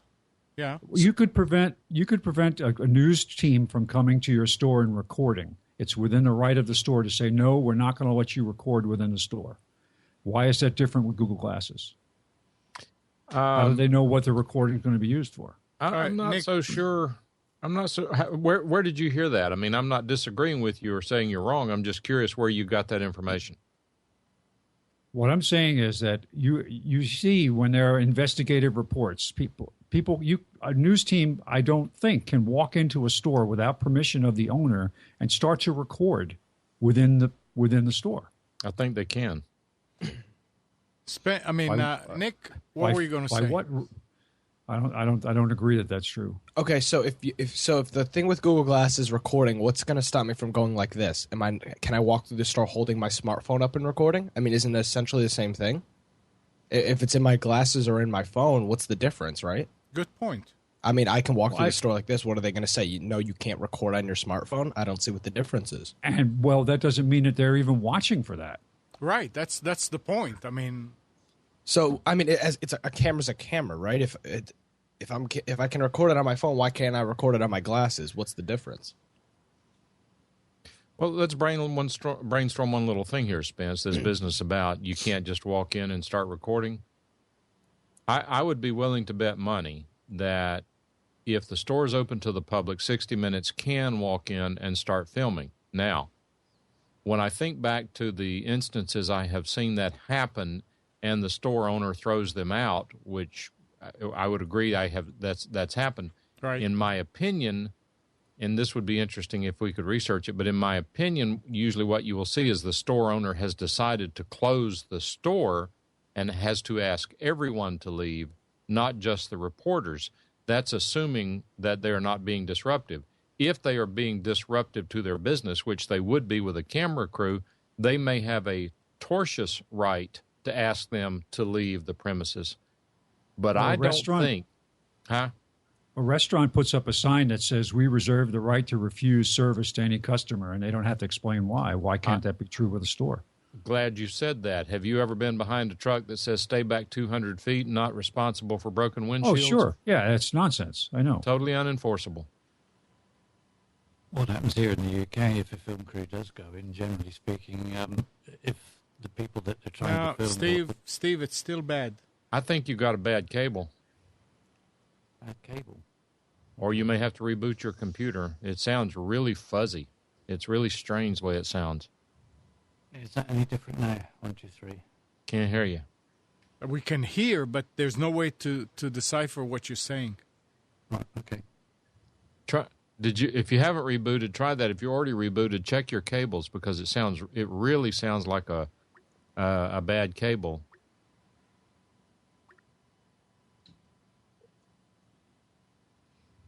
Because I'd love to know how this plays out Bruce. in the UK. Hello. Where they feed us here. You know, you come back. Oh, Amnon. It's Amnon's problem, not Amnon's Steve's problem. What? All right. You're fuzzy, Bruce. Tell you what. Here, I'll restart. I'll restart the computer. It won't take but less than a minute. Yep, call back in about a minute. Just to be on the safe side. Yep. Okay. Sounds like a bad cable to me. Yeah. I don't know, but I'm going to...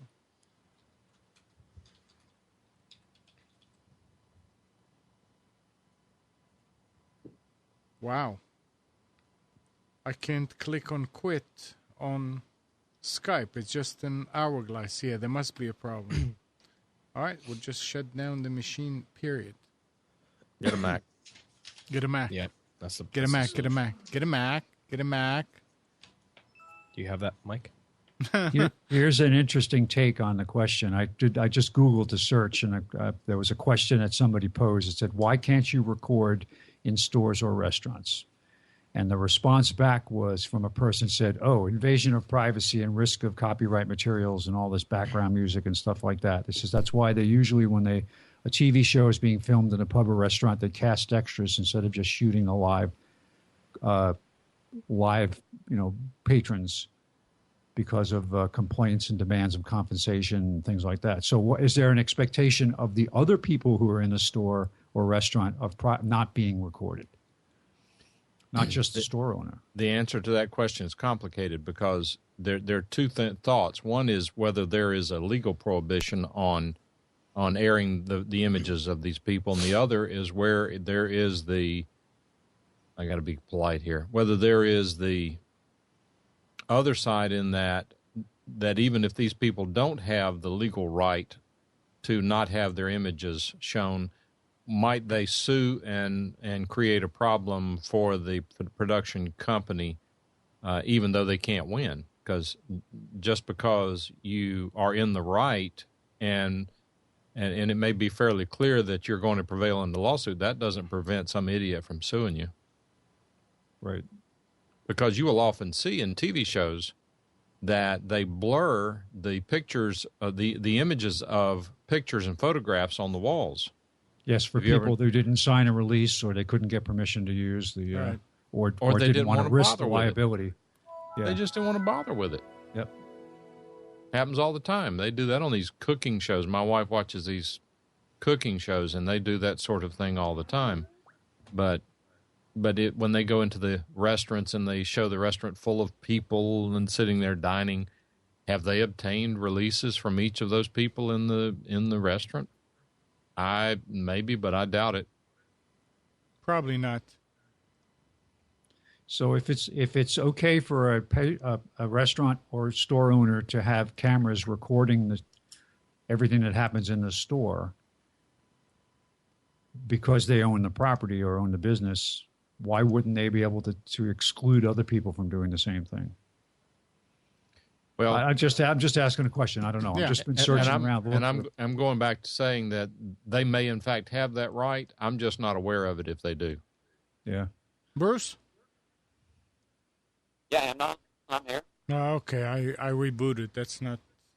Amnon, take your cables and try plugging and unplugging your cables, starting at the computer, working towards the mixer. It really sounds like a cable issue to me. You're talking about the USB cable.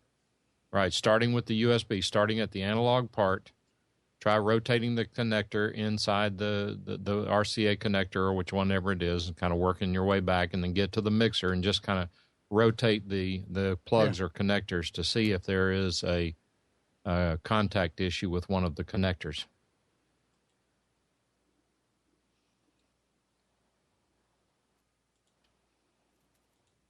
We don't have to wait. No, you can keep going.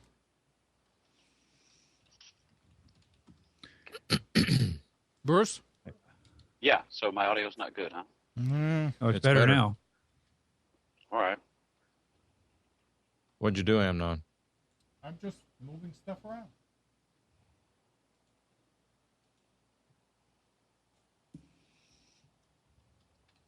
It's nice. Does anybody know? Sorry. No, I was just going to say it's nice in between services. You come back to the green room and they deliver nice lunch for us. I got some macaroni chicken salad with some crackers and some dip, and pretty nice. All right, what I did now is I unplugged the USB from the computer and plugged it in again. And that's normally a bad idea, but okay.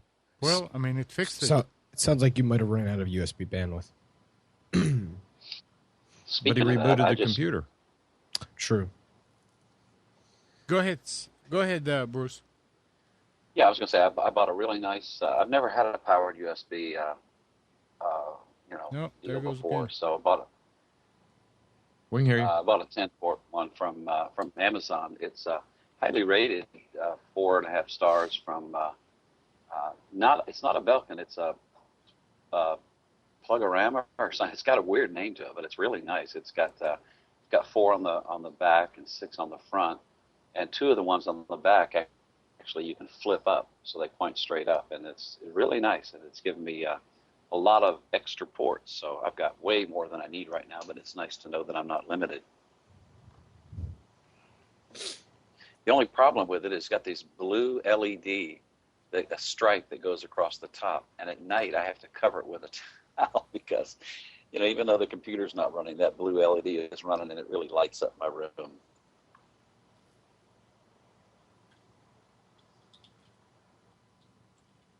All right, Steve, just there he is. Hello, Steve. Hello, has it fixed it now? Well, that's fixed it. Yep. Splendid. Bruce was just talking about... You sound marvelous. Marvelous. That's absolutely great. As usual. Bruce was... I think... no, it's only thanks to Mike. Thanks, Mike. Bruce was talking about a hub. Was that a USB 3 hub by any chance? No, it's a USB 2.0 hub, 10 port. I thought about, should I pay the extra to get a 3.0 port? But, I don't even have any 3.0 devices to plug into it.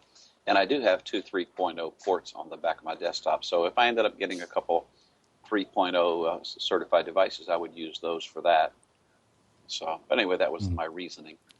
I just wondered because over here at the moment, USB 3 hubs are stupidly priced. I mean, they really are. Like any new technology that comes out, they're ridiculously priced. USB 2, they're cheap and cheerful, but 3 hubs at the moment, even for a 4-way USB 3, is absolutely ridiculous.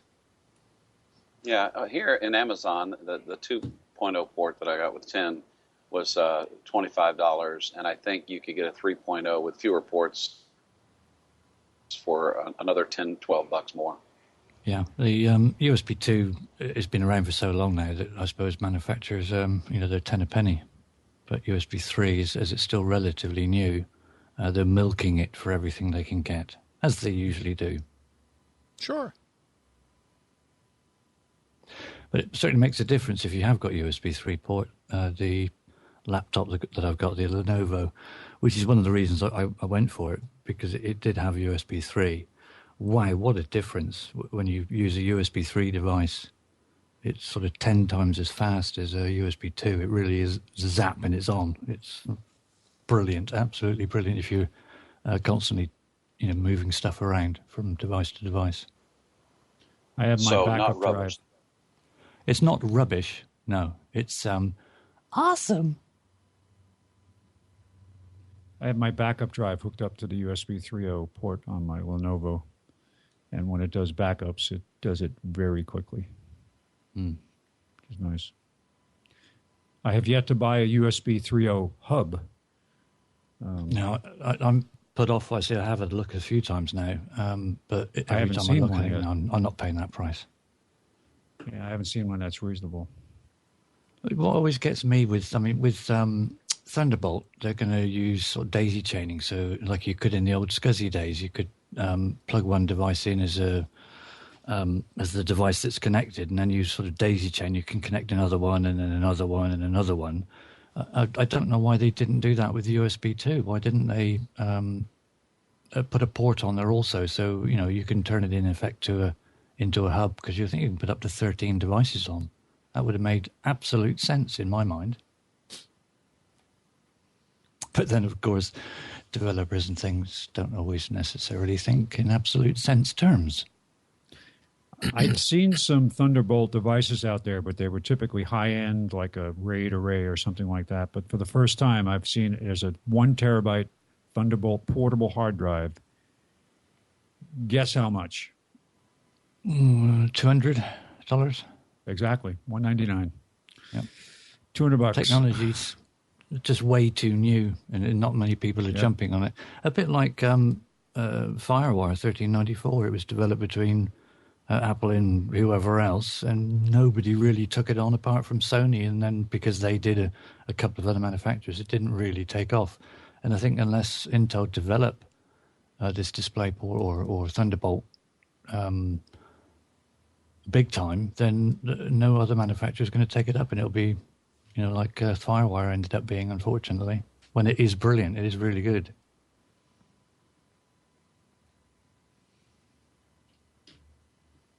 Steve, I'm interested in the comment you were going to make earlier about the privacy issues. We were talking about the Google glasses and expectation of privacy issues within restaurants, and I believe that's the point that you were going to make a comment. I was, yeah. The over here, the when you get investigative journalists, we have got a couple of shows over here that go in with a camera crew, and certainly for people that are cowboy builders or people that take advantage of elderly or whatever, certainly people that are investigating lots of complaints, that kind of thing. They'll go in with a camera crew into either a business, whether it be a store or somebody's office, that kind of thing, with a camera crew to question them and try and get details, facts, their side of the story, whatever. And very often obviously they don't want them to be there. It's very rare that they agree to have an interview or to be questioned. And generally what happens is they call the police. The police arrive, and no matter what it was that they were there investigating, as far as the police are concerned, they move them on, and they use the excuse of, if you don't move, we'll charge you with disturbing the peace. And that certainly over here, that seems to always be the reason they move them on, because they don't want to be seen to either not to be doing their jobs by already knowing about these people that are taking advantage and ripping people off, or they just don't want people having a kerfuffle on the street. And that sort of supports the comment. Go ahead, Bruce. Oh, I just heard another word from Steve that I like, kerfuffle. And it was, yes, was Niggly Bits last week? Nibbly Bits last week, kerfuffle this week. I did slip that one in, wondering if you may hear it. I love it. I love it. And the comment I was going to make. It's common. And yes. I know from when I used to run a store, if anyone came in and they were, as a lot of customers seem to believe would be the only way they could get some kind of satisfaction or get their product replaced, they come in screaming, shouting, slamming the thing down on the counter, shouting at you that they want this item replaced. It's a load of rubbish. It don't work. I never used to deal with them when they were like that because, don't agree with it. You come in with a nice, pleasant attitude and treat me, fairly and whatever else. If I start abusing you and saying, no, you can get stuffed, all this, that, and the other, then by all means retaliate. But you don't come in and expect good service from an employee in a store when you're screaming, ranting, raving at them and calling them all names under the sun.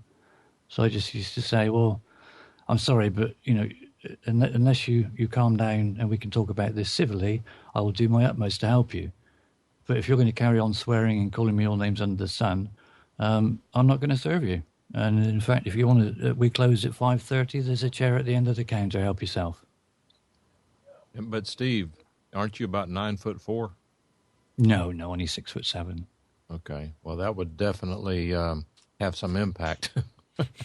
Well, to some people that would come in, that didn't matter. I mean, they quite often, some of them would say, I don't care how tall you are. Well, I said, I don't care how loud you get. There's a seat at the end of the counter. We close at 5:30. Have you noticed that a lot of times the people who are the loudest and the most obnoxious are short and trying to act big? I've noticed that all through my life. It seems to be inbuilt to people that are height challenged, that they dislike people that aren't height challenged. Quite sad, really. Oh. Speaking of height challenged, I was up on my father's roof yesterday on his house because the guttering was dripping and it was annoying him and the neighbours, and I've meant to do it for some time now. So clambering up onto the first story extension roof and then up onto the main roof and then looking down. I don't like heights, never have done really. I suppose I got a little bit used to them when I got to around about 30 to 40. But now, looking down and also sort of leaning over the edge of the building while you're sort of trying to unclip the gutters and things, it's... I don't know. It's the neighbour looked up and said, "Cool, blimey, Steve, what are you doing up there?" She said, "You're brave." I said, "No, I think the word you're looking for is stupid." Stupid. But I did manage to do it. But God, how rough those tiles are. grazed up quite a few of the edges of my fingers while I was clambering around up there. And I was looking down thinking, why the hell are you doing this? You're over 50 and you don't like heights. You're just a moron, Steve. Get down immediately. But there. Steve, our job as tall people is to be in stores so that someone can say, would you be a sweetheart and reach that at the top shelf for me, please? I think virtually at least twice a month I'll get that. Maybe twice in the same week, but usually twice a month at least I get that in the supermarket. Oh, would you be a dear and reach that down for me? I said, no, I'll just pick you up and you can get it yourself. Hey, Spence. Spence. Yes. We have specials? We do, actually. All right. And I was 11. going to say I'm ready to go. Go. Ready to launch. Okay. All right. So, starting with Best Buy, they've got there are a lot of good laptop deals this week, and one Windows 7 new machine that I will mention. But starting with Best Buy, Toshiba 15.6-inch AMD. This is not the cheapest version of this that I found as I went through this today. $279. They've got a Dell with an Intel processor, an entry-level machine for $319. Actually, it's an i3. I say it's entry-level. No, I'm sorry. Entry-level for $319, which is a Pentium processor, and then the i3 for $399. 20-inch HP monitor for $89. That's $30 off. HP AMD dual-core desktop for $279, not including monitor. PNY flash drives on sale everywhere this week. Good prices. 16 gig for $9.99, 32 gig for $19.99, 64 gig for $39.99. 600 VA APC battery backup, $59. Seagate Slim 500 gig portable USB 3.0 drive, $59. Save $10. Dynex wireless mouse and keyboard combo, $29. That's at Best Buy. There are two things worth mentioning at H.H. Gregg. They've got a really low cost entry-level Android tablet, 4 gig of memory, low memory, but still, $69. An 7-inch 8 gig Android tablet. It says for kids, and it looks like it's got some armoring around the edges so it can be dropped and so on. Probably got some apps tailored for children. $179. That's at H.H. Gregg. What's that? Nothing. Oh. At Office Depot, they've got a 17.3-inch HP i3 laptop, 6 gig of memory, 750 gig hard drive for $399. That's $200 off. That part of that includes a mail-in rebate. A Lenovo 15.6-inch. Wait a second. I know I said nothing, but it was like coughing, and I just want to make sure that Steve is not choking there. No, it wasn't me. Okay. I think somebody sneezed, actually. Oh, okay. In which case, bless you. Go ahead. Lenovo 15.6-inch i3 laptop, $349, save $130. Brother Mono Laser. This is the USB Connect, no wireless, no networking. $59, save $60. Epson printer copy scanner inkjet, $69, $30 off. They've got a Canon printer copier scanner fax machine mono laser, $129, save $70. They've got the mono laser version of that without fax for $119, save $80. They've got an Acer 15.6-inch i3 touchscreen laptop, 6 gig of memory, 500 gig hard drive for $499. That's $200 off. That's all at Office Depot. We were talking earlier about Walmart. They had that 8-inch Google Play Tab dual-core processor for $99. Good deal. Comes with the front and rear camera. But again, as Bruce mentioned, if you can score the next one up for $149, it would be a really good deal. That's at Walmart. They've also got a wireless HP printer scanner copier for $59, the model 3512. At Tiger Direct, they've got an Acer i3 15.6-inch laptop, $379. 10-inch Android tablet, 16 gig of memory for $149. They've got the TrendNet N wireless router for $24.99. They've got a 250 gig solid state Samsung drive, 2.5-inch form factor for $189. Memory is all, I don't know if it's particularly on sale. It seems like memory prices have gone up a bit. But laptop memory, 4 It's gig. getting ready to go up. Yeah. You know laptop why? Memory, why? The manufacturers are not selling enough desktop and laptop memory to stay excited about it, so they're shifting over to other forms of memory, which is going to shorten the supply. It is a projection that memory prices are going to skyrocket. Yep. And there was also a large glut of memory that they produced ready for what they expected to be a rush, and it was never that rush. So, it's been sitting there, and they've got and they're gradually running out of it now because they brought production right down. So and now, if there is going to be a rush, they haven't got the capability of supplying it. So it's going to be sky high again. Is there an OPEC for memory? Is it collusion? Probably.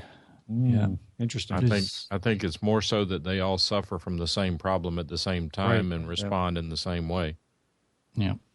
And it snowballs. Yep. There's too few manufacturers out there, unfortunately, and they just collude together like they do with everything else and fix the prices. Oh, I'm getting pings, so I've got to finish this up so I can go. Laptop memory, 4 gig for 33, 8 gig for 60. Desktop memory, 4 gig for 32, 8 gig for 60. 1 terabyte Thunderbolt portable hard drive, $199. 20-inch LED monitor for $69. Wow, that's cheap. 22-inch it for $99. They're saying this is a Father's Day special. CyberPower 625 VA, which is the equivalent of 325 watts. Battery backup unit for $49. APC 1250 VA, which is the equivalent of 750 watts. Battery backup for $129. That's at Tiger Direct. At Staples, they've got a 15.6-inch HP dual-core laptop for $279. Again, not the cheapest price. We'll get to that. 16 gig PNY flash drive, $999. Same prices across the board. 8 gig for $799. 32 gig for $24.99.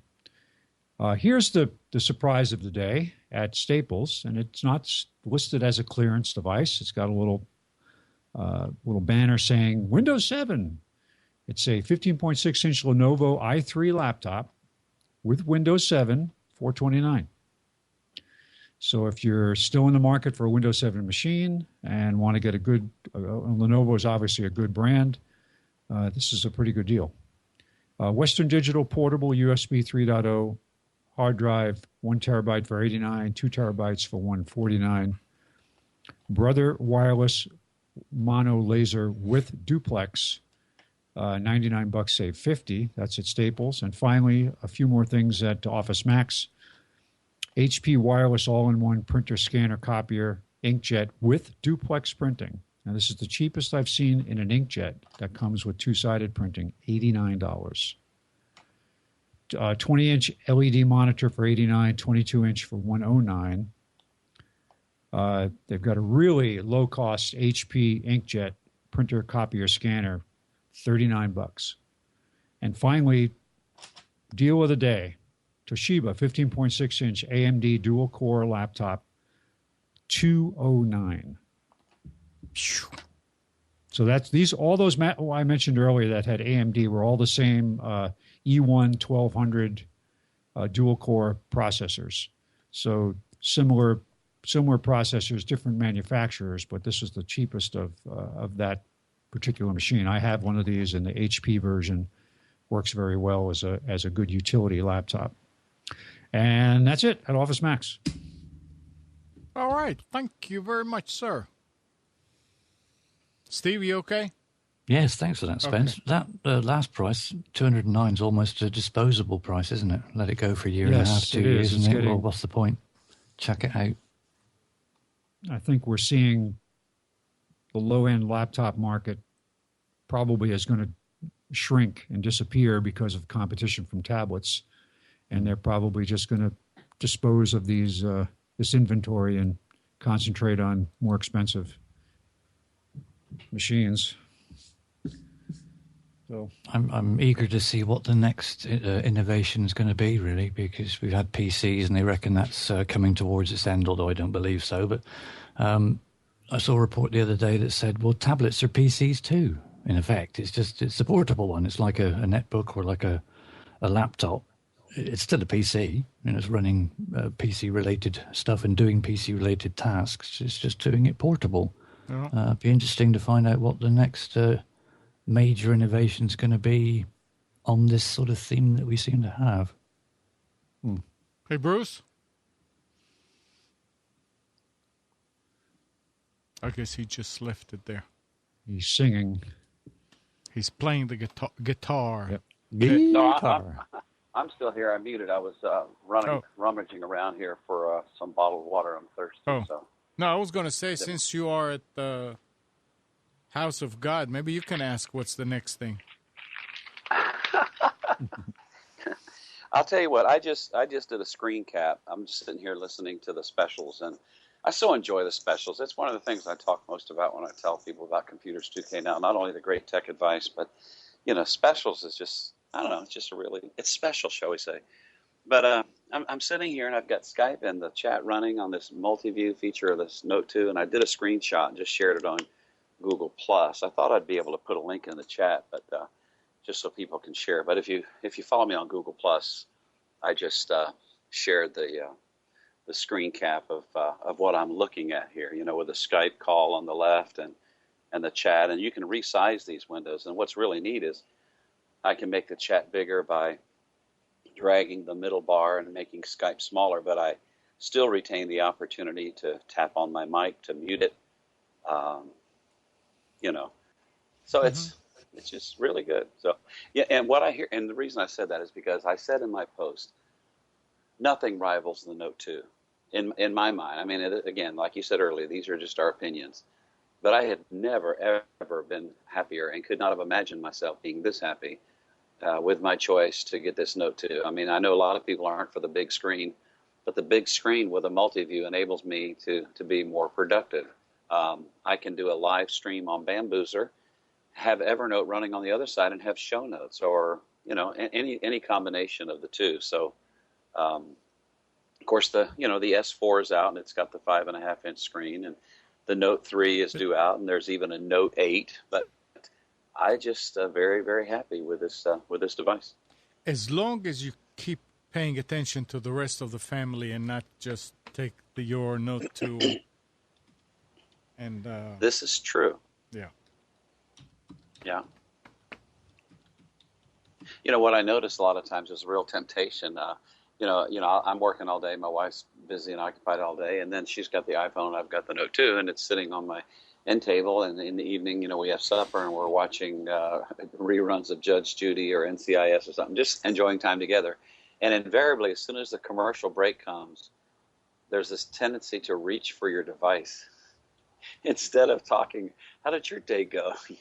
So you're right. We have to be very, very careful. And I saw an article in, I believe a reporter for the New York Times wrote an article last week or late week before last about how smartphones are creating issues for us, missing some of the more obvious things that we would otherwise notice.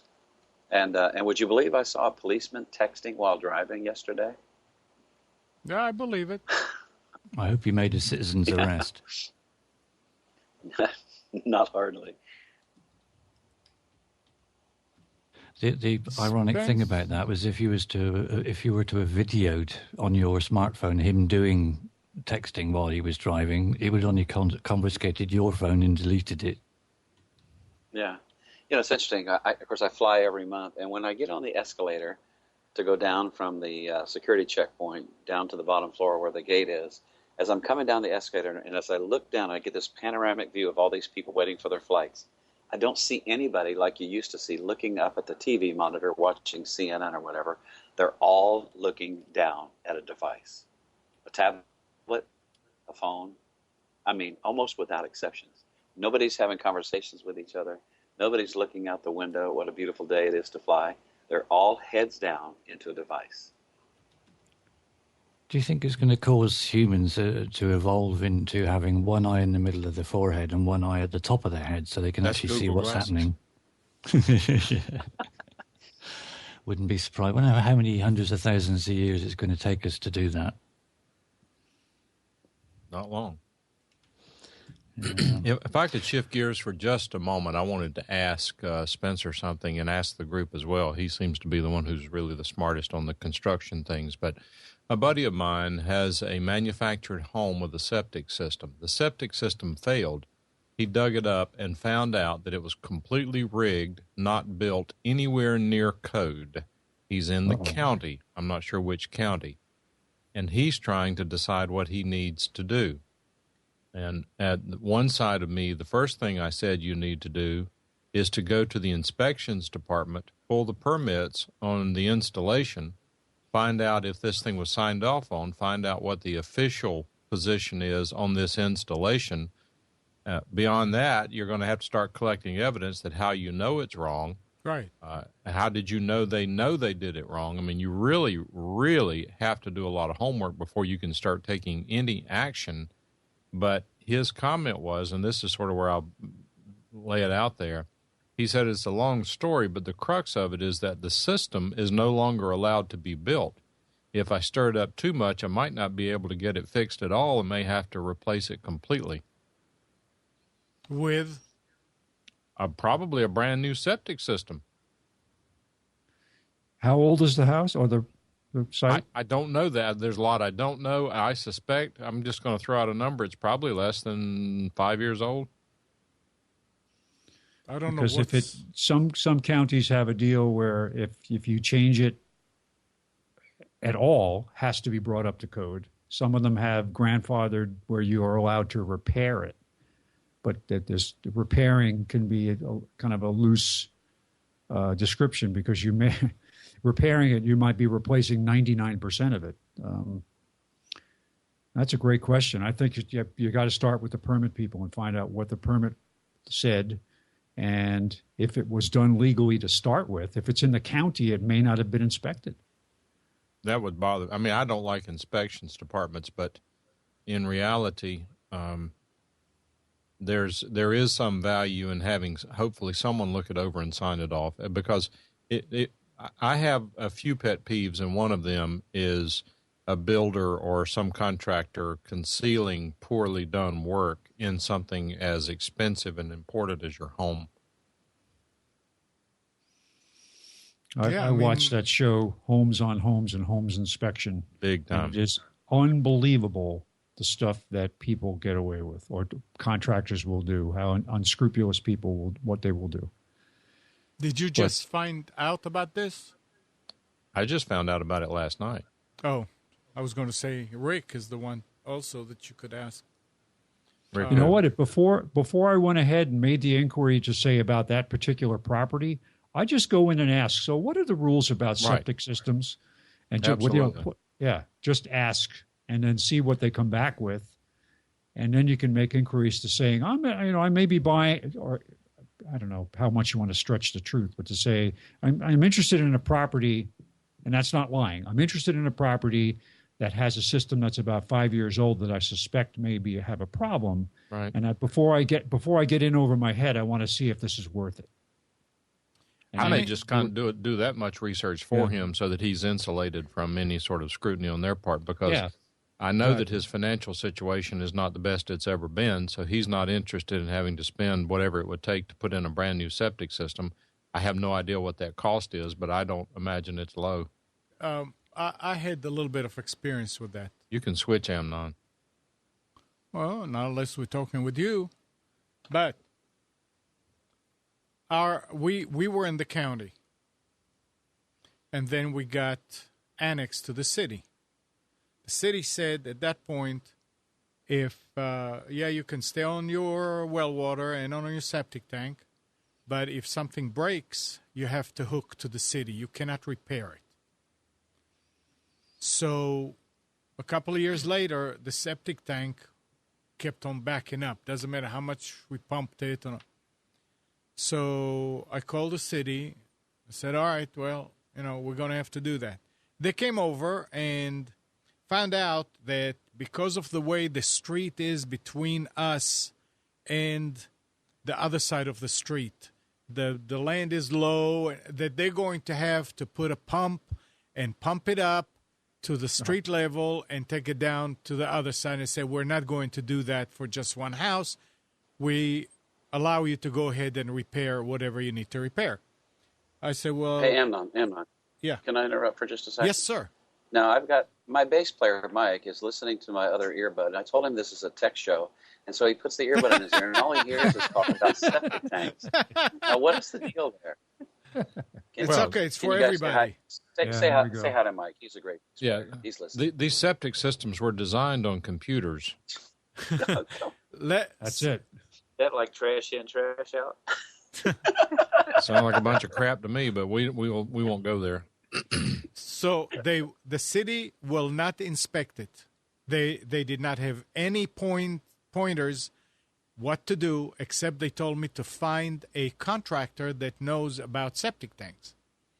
I called around and I found a friend of mine who told me about somebody, and they came over. And believe me, I mean, to fix a septic tank that's not rocket science. He found out that one of the fields, which is the leaching, the part that goes out and lets the water into the ground, was overgrown with roots. So he said, I'm just going to add another one. And he got his backhoe and he dug a pretty deep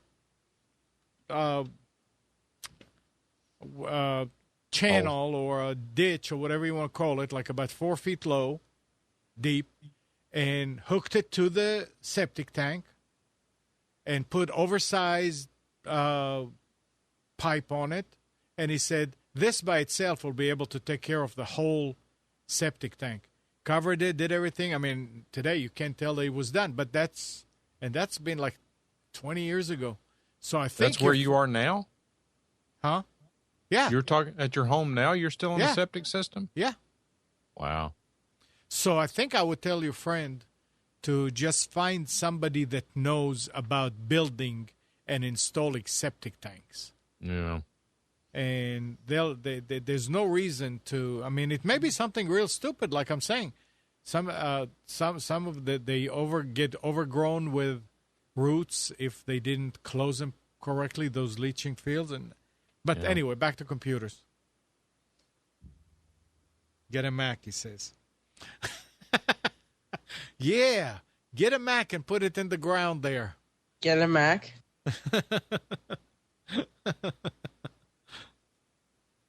So anyway, if you line the center of the tank with Max, it will prevent. That will absolutely. Wow. Boy, the jokes that I just actually, passed on. I don't know that they will do much because they're already full of you know what. No, that's the whole point. Okay, and getting back to technology. Getting back to technology. All right, guys. With that, I'll get out of here with my life here. Go ahead and rest. All right, take it easy, everybody. Have a good week. Take care. Take care. Brush your hair. I will definitely check out Telephone and Zoom.us because I'm supposed to help a friend this week look at this stuff. So don't think Telephone's going to be a solution yet. Zoom.us. No, but it's still good to know what they're doing. So yeah. In fact, during the week, if you get a chance, hit me up and we'll kind of do a test. I won't go into it now because you're leaving, but Nick and I did some testing. It did not work well. I did some testing with the guy who wrote it, and it did work. So I would be curious to test with the third party. So if you decide you want to play with it during the week, just let me know. Okay. All right. Have a good one, everybody. See ya. All right, Spence. Bye. See ya.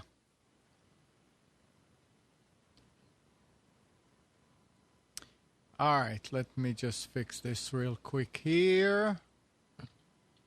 And from this group, and close this a little bit.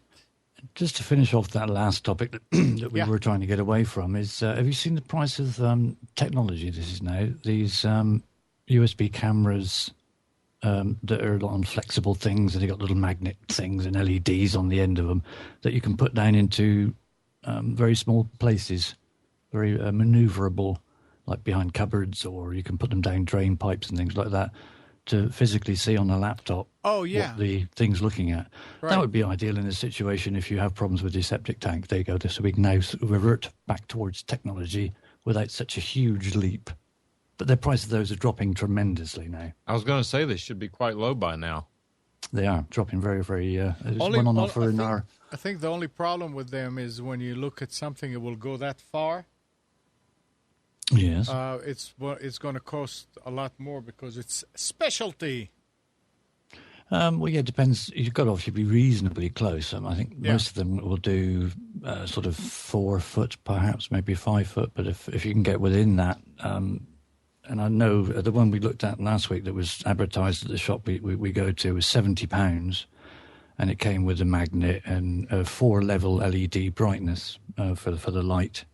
And there was 3 or 4 other attachments, even had a little screen built into the handheld, little maneuverable device thingy where you could twist the head. Considering they were like £300 not that long ago, £70 for one as sophisticated as that is, it was quite cheap. So if you need to look round corners in the dark, absolutely perfect. Yeah, a friend of mine is using it in his garage to look at bearings and stuff at the bottom of the engine through the oil filler tube to see if there's a problem. Yeah, it's the technology is getting so small now, and you look at the stuff that they're using. Admittedly, it's more specialist in surgeries, and how maneuverable that is. You can virtually sort of turn around and come back on yourself, all remote controlled. It's interesting the way technology is developing and how quick it is developing in that kind of field. Listen to this. The hilariously named Commission on the Theft of American Intellectual Property has finally released its report, an 84-page tome, T-O-M-E, that's pretty bonkers.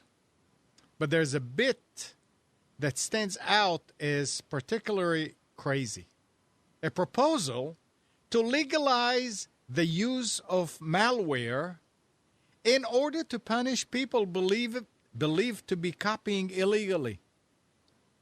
The report proposes that software would be loaded on computers that would somehow figure out if you are a pirate. And if you were, it will lock your computer up and take all your files hostage until you call the police and confess your crime. This is the mechanism that crooks use when they deploy ransomware. Never happened. Can you imagine that? I mean, this is an official committee that says something about the American music, whatever. That's ridiculous. I'm assuming, Amnon, that you thought I may have something to comment on this one. Yeah. Well, all I can say, and I have seen this, and I have seen other similar things to it as well, and from experience, it really makes me quiver, and not nicely quiver, horribly quiver. The only thing that comes to mind on this is the old phrase of "take the law into your own hands." I thought that was illegal. Self-help. No, you can't. It is unbelievable that they can even attempt to consider this. Yeah, it is. We may as well just get my box ready because I don't want to continue if it's going to be like that. That's just insane. It is insane. It's absolutely insane to think that they're going to. They're proposing. The law should. Sorry, go on. No, go ahead. I see the law should be written in such a way, and I know it isn't in many cases, but it's to do for the citizen and for the people that are writing the law and the people that are supposed to be acting on the law, as it were. You can't have one rule for them and one rule for us, right. Which unfortunately more so these days seems to be happening. It's like a lot of these. It's like a lot of these. I mean, you look at ACTA and SOPA and PIPA and TPP and all the other things. They're all trade negotiations, so they call them, which are all done behind closed doors in secret. how many times do they need the public to revolt, or the public to vote against them, or the public to come out in opposition to them to such an extent that they go, oh, blimey, that's a bit of a hot brick, we better drop that one. And I said hot brick then. How many times, and how much money is wasted, and also time, when they should be using that time for things that are actually going to benefit mankind, not things that are going to, tie it up in knots and you don't get what we say you don't get. Right. What's the point in wasting all that time, energy, and money flying all over the world, all these high-flying people and highly paid people, to discuss something in private that they must know at the start is never going to fly when it actually gets through to the public knowing about it? And how dare you discuss these things in private when it's to do with the public in the end of the day who are paying your damn wages? Oh, you give these politicians way too much credit. You're expecting too much. Are you high? Perhaps I should run for the Pirate Party or something like that, because it really gets my back up sometimes. Really? Yeah. I think you might have noticed. No, it's I've seen a lot of way. it firsthand, from a personal experience, and I also, anyway, carry on. On a more positive note, as I was commenting earlier in the show about Twitter and these automated tweets, I started collecting a few of some of the most important and meaningful tweets that I've gotten in the last week that really helped me put my life in gear, that really helped me just to make sure that I spend a lot of time on Twitter. Career success tip: be someone who looks out for ways to improve things for the better. Say it again. Career success tip: Yeah. be someone who looks out for ways to improve things for the better. Improve things for the better. Yeah, improve things for the better. Next one. A superior leader is a person who can bring ordinary people together to achieve extraordinary. Here's a tip. Stay fit at the office. Instead of dialing extensions and sending emails, take a walk and see them face to face. When you have a creative mind, it doesn't stop going. Dreams don't work unless you do. Now, my life would not be complete if I had not been able to see these on Twitter, because, this is earth-shattering stuff here. Yeah. But the disgusting part about it and the serious part about it is these guys have 20, 30, 40,000 followers. Apparently, when they put this crap out there, people just glob onto it. No, it makes no sense to me. So is your life lap it up. Your life complete now? Life is complete. Oh, good. I long for the day that common sense comes back to be a normal thing that the average person has. On a different topic, you guys may be aware that Logitech has released the C930 webcam. Now, the C910 is an extraordinary webcam that is very widely used in internet broadcasting. The C920 is supposedly an improved, but maybe not so improved version of it. So many people have anxiously awaited for the release of the C930. Right. And as I recall, Nick, the word has it that the C930 has a fisheye lens on it, making it totally useless for internet broadcasting. That would be correct. From the specifications, another fisheye lens is something like a GoPro. And if you've ever seen a GoPro, you know that that's not very superb video quality. So fisheye lenses are not normally made for talking head internet broadcasting stuff. That's just not what they're meant for. Dang, and when I was looking for a fisheye or wide view camera for the studio at the radio station, couldn't find a good one. Have you seen a fisheye lens lately? No. I can't imagine anyone watching it. The GoPro Hero. The only thing I can figure is maybe for an outside shot, maybe they're okay. But for a close-up inside shot, It almost looks like a special effect, a 1940s special effect. It's really pitiful. Well, Yeah, it's pretty bad. somebody And ask on- him for it. And another topic, I got a Roku 2 for Christmas present a year and a half ago, Yeah. and played with it some and liked it. And was able to see some things on it like Leo Laporte and some that I don't typically watch and some other things. And so it just sits here getting very minor use. Well, a certain guy has started writing apps for the Roku that now enable us to see shows like the guys from Queen's Network, the TechBuzz.net, and even Computers 2K Now.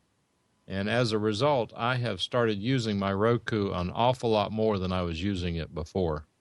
And I think that illustrates that the box, the technology, the capability doesn't mean a whole lot. It's the application. It's the application that makes that box do something that would cause you to want to use it. And that's been my observation on this box. I turn it on almost every day now. Gee, who would that guy be? I can't remember his name. I don't know. Oh, it's Nick, guys. It's Nick. I bought a new domain. What'd you buy? RokuApp.com. Oh, Very now good. you're- Trademark Now that- infringement. Now that just redirects. And they can have it if they want it. Not until they come and tell you that you can't use it. Right, Mike? Right. Yeah. Did no, never mind. We'll talk about it later, Nick. Listen alrighty. to this. This really pissed me off. Chinese hackers have gained access to the designs of many of the nation's most sensitive advanced weapon systems, according to a report prepared for the Defense Department and government and defense industry officials. The Washington Post reported Tuesday. The compromised weapons designs include, among others, the Advanced Patriot Missile System, the Navy's Aegis Ballistic Missile Defense System, the F-A-18 fighter jet, the V-22 Osprey, the Black Hawk helicopter, and the F-35 Joint Strike Fighter. What is wrong with these people? What in the world? What do they do? You tell us? Huh? You tell us? I don't understand it. I really don't understand it. All that stuff out there, and you make it, and you don't protect it like a fortress? It's clearly not top priority. I mean, at this point, very few IPs from China can get into Delta Force. All of China Telecom and all that is blacklisted. Cannot get in. As it should be. I mean, why can't they do it? What about Russia? The same thing with Russia. A lot of them. There's only very few. Only those that want to send email or come and see something will ask and will add their IP address. But see, you're not much of a humanitarian. Yeah, no, I'm not. I care These about people, security. these poor people in Russia are just trying to make a living. They're just trying to be able to buy food, clothing, and shelter Yep. by hacking your servers, and you're Right. precluding it. You're a terrible person, Amnon, because of it.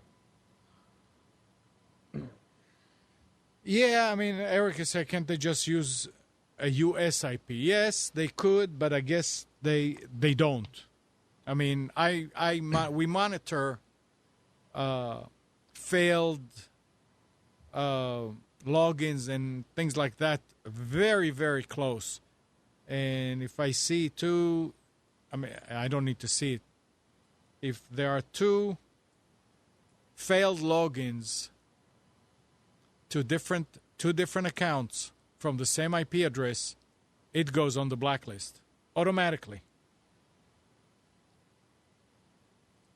Well, it's unfortunate There that people are motivated towards criminal activity, I know. because let me tell you that I know from firsthand experience, there are some people in technology from Russia these guys must have extraordinary IQs. They Absolutely. are exceptionally brilliant people. Yeah. I mean, some of the best applications that I've bought as shareware, ultimately, they didn't want people to know it, but ultimately it turns out they were written in Russia by legitimate programmers who are making money legitimately. And it's just, and I know a guy from Russia who absolutely has to have a genius IQ. I don't know what the highest IQ you can get is, but he's got to be in those upper echelons of that. Well, it's just they tell us to secure everything, and they don't secure the things that really need to be secured. So now, what is Chromium? I thought Chromium was a scaled-down version of Chrome. It's an operating system, Chromium, isn't it? Or Chrome. Also a browser. Because it says here that Opera has released its first Chromium-based, completely re-engineered browser as a preview for Windows and Mac system. The new browser has been given quite a makeover and comes with a refresh of Opera's speed dial bookmarking features. Users can not only organize their shortcuts into folders, but also group them into folders automatically by simply dragging one bookmark over another. Opera has also included a faster bookmarking tool dubbed Stash, allowing users to return to the links quickly. The new version has combined its search and address bars, allowing users to make searches directly via Amazon, Bing, Google, and Wikipedia. And you can apparently download it. So it's Opera Chromium-based browser.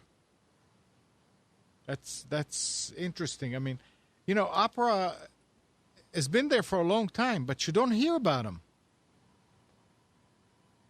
I guess only if you're a user of the Opera browser you hear about them. Eric says that Chromium is an open source browser project that aims to build a safer, faster, and more stable way for all users to experience the web.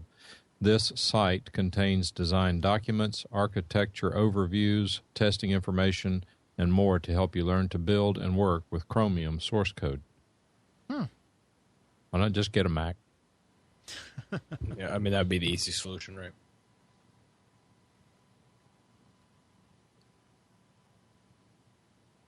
So who heard about the Electronic Frontier Foundation's effort to bust the podcasting patent that is getting a lot of attention out in the Ethernet?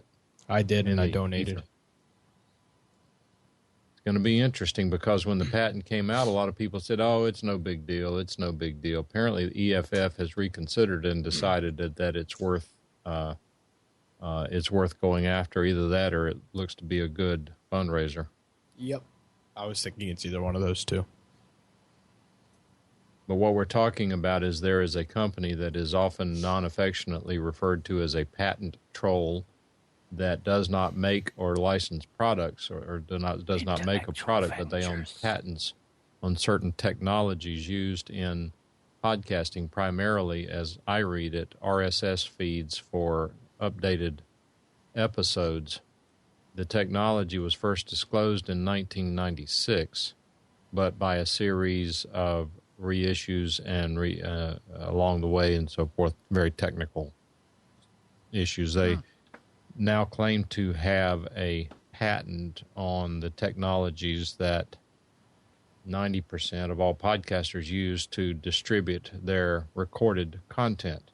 It doesn't have any impact that I'm aware of on the internet broadcaster who is broadcasting live, but as far as placing the recorded or audio and or video on a site such as Libsyn.com, providing an RSS feed through an RSS deal, and then connecting, say, to iTunes and then go and automatically download those episodes. That is the technology that is claimed to be patented by this Texas company.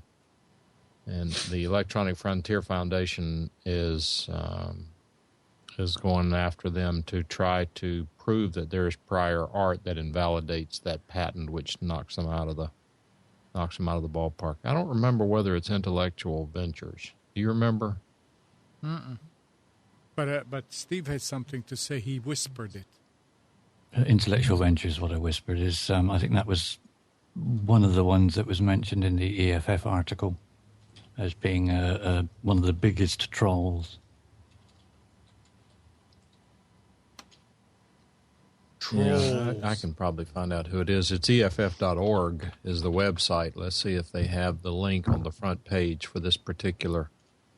Save Podcasting is the front page, EFF.org. And what they did they were looking for, $30,000 to fight the case, which is very, very, very, very, very, very, very, very, very low. And they, at last I saw, had over 50,000. They're at almost 60,000 as of right now. Why can't I find the... Click on that and then click Save Podcasting Donate, the yellow box. That brings you to the page.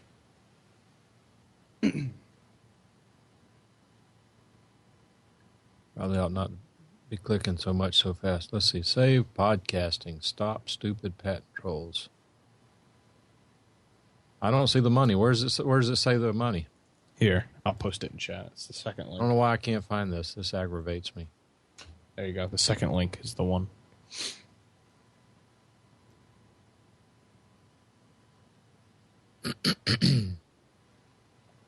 $59,048, 993 supporters. The goal was $30,000. EFF is a good organization for the most part. They have people who absolutely work and do an awful lot of work to get rid of some nonsensical things in the legal community. They're not always agreeing with everything they do, but that's normal. But they seem to be a good organization, and I'm confident that this money is going to a worthwhile purpose, such that donating in excess of the amount they requested is probably a good thing. It will definitely help them to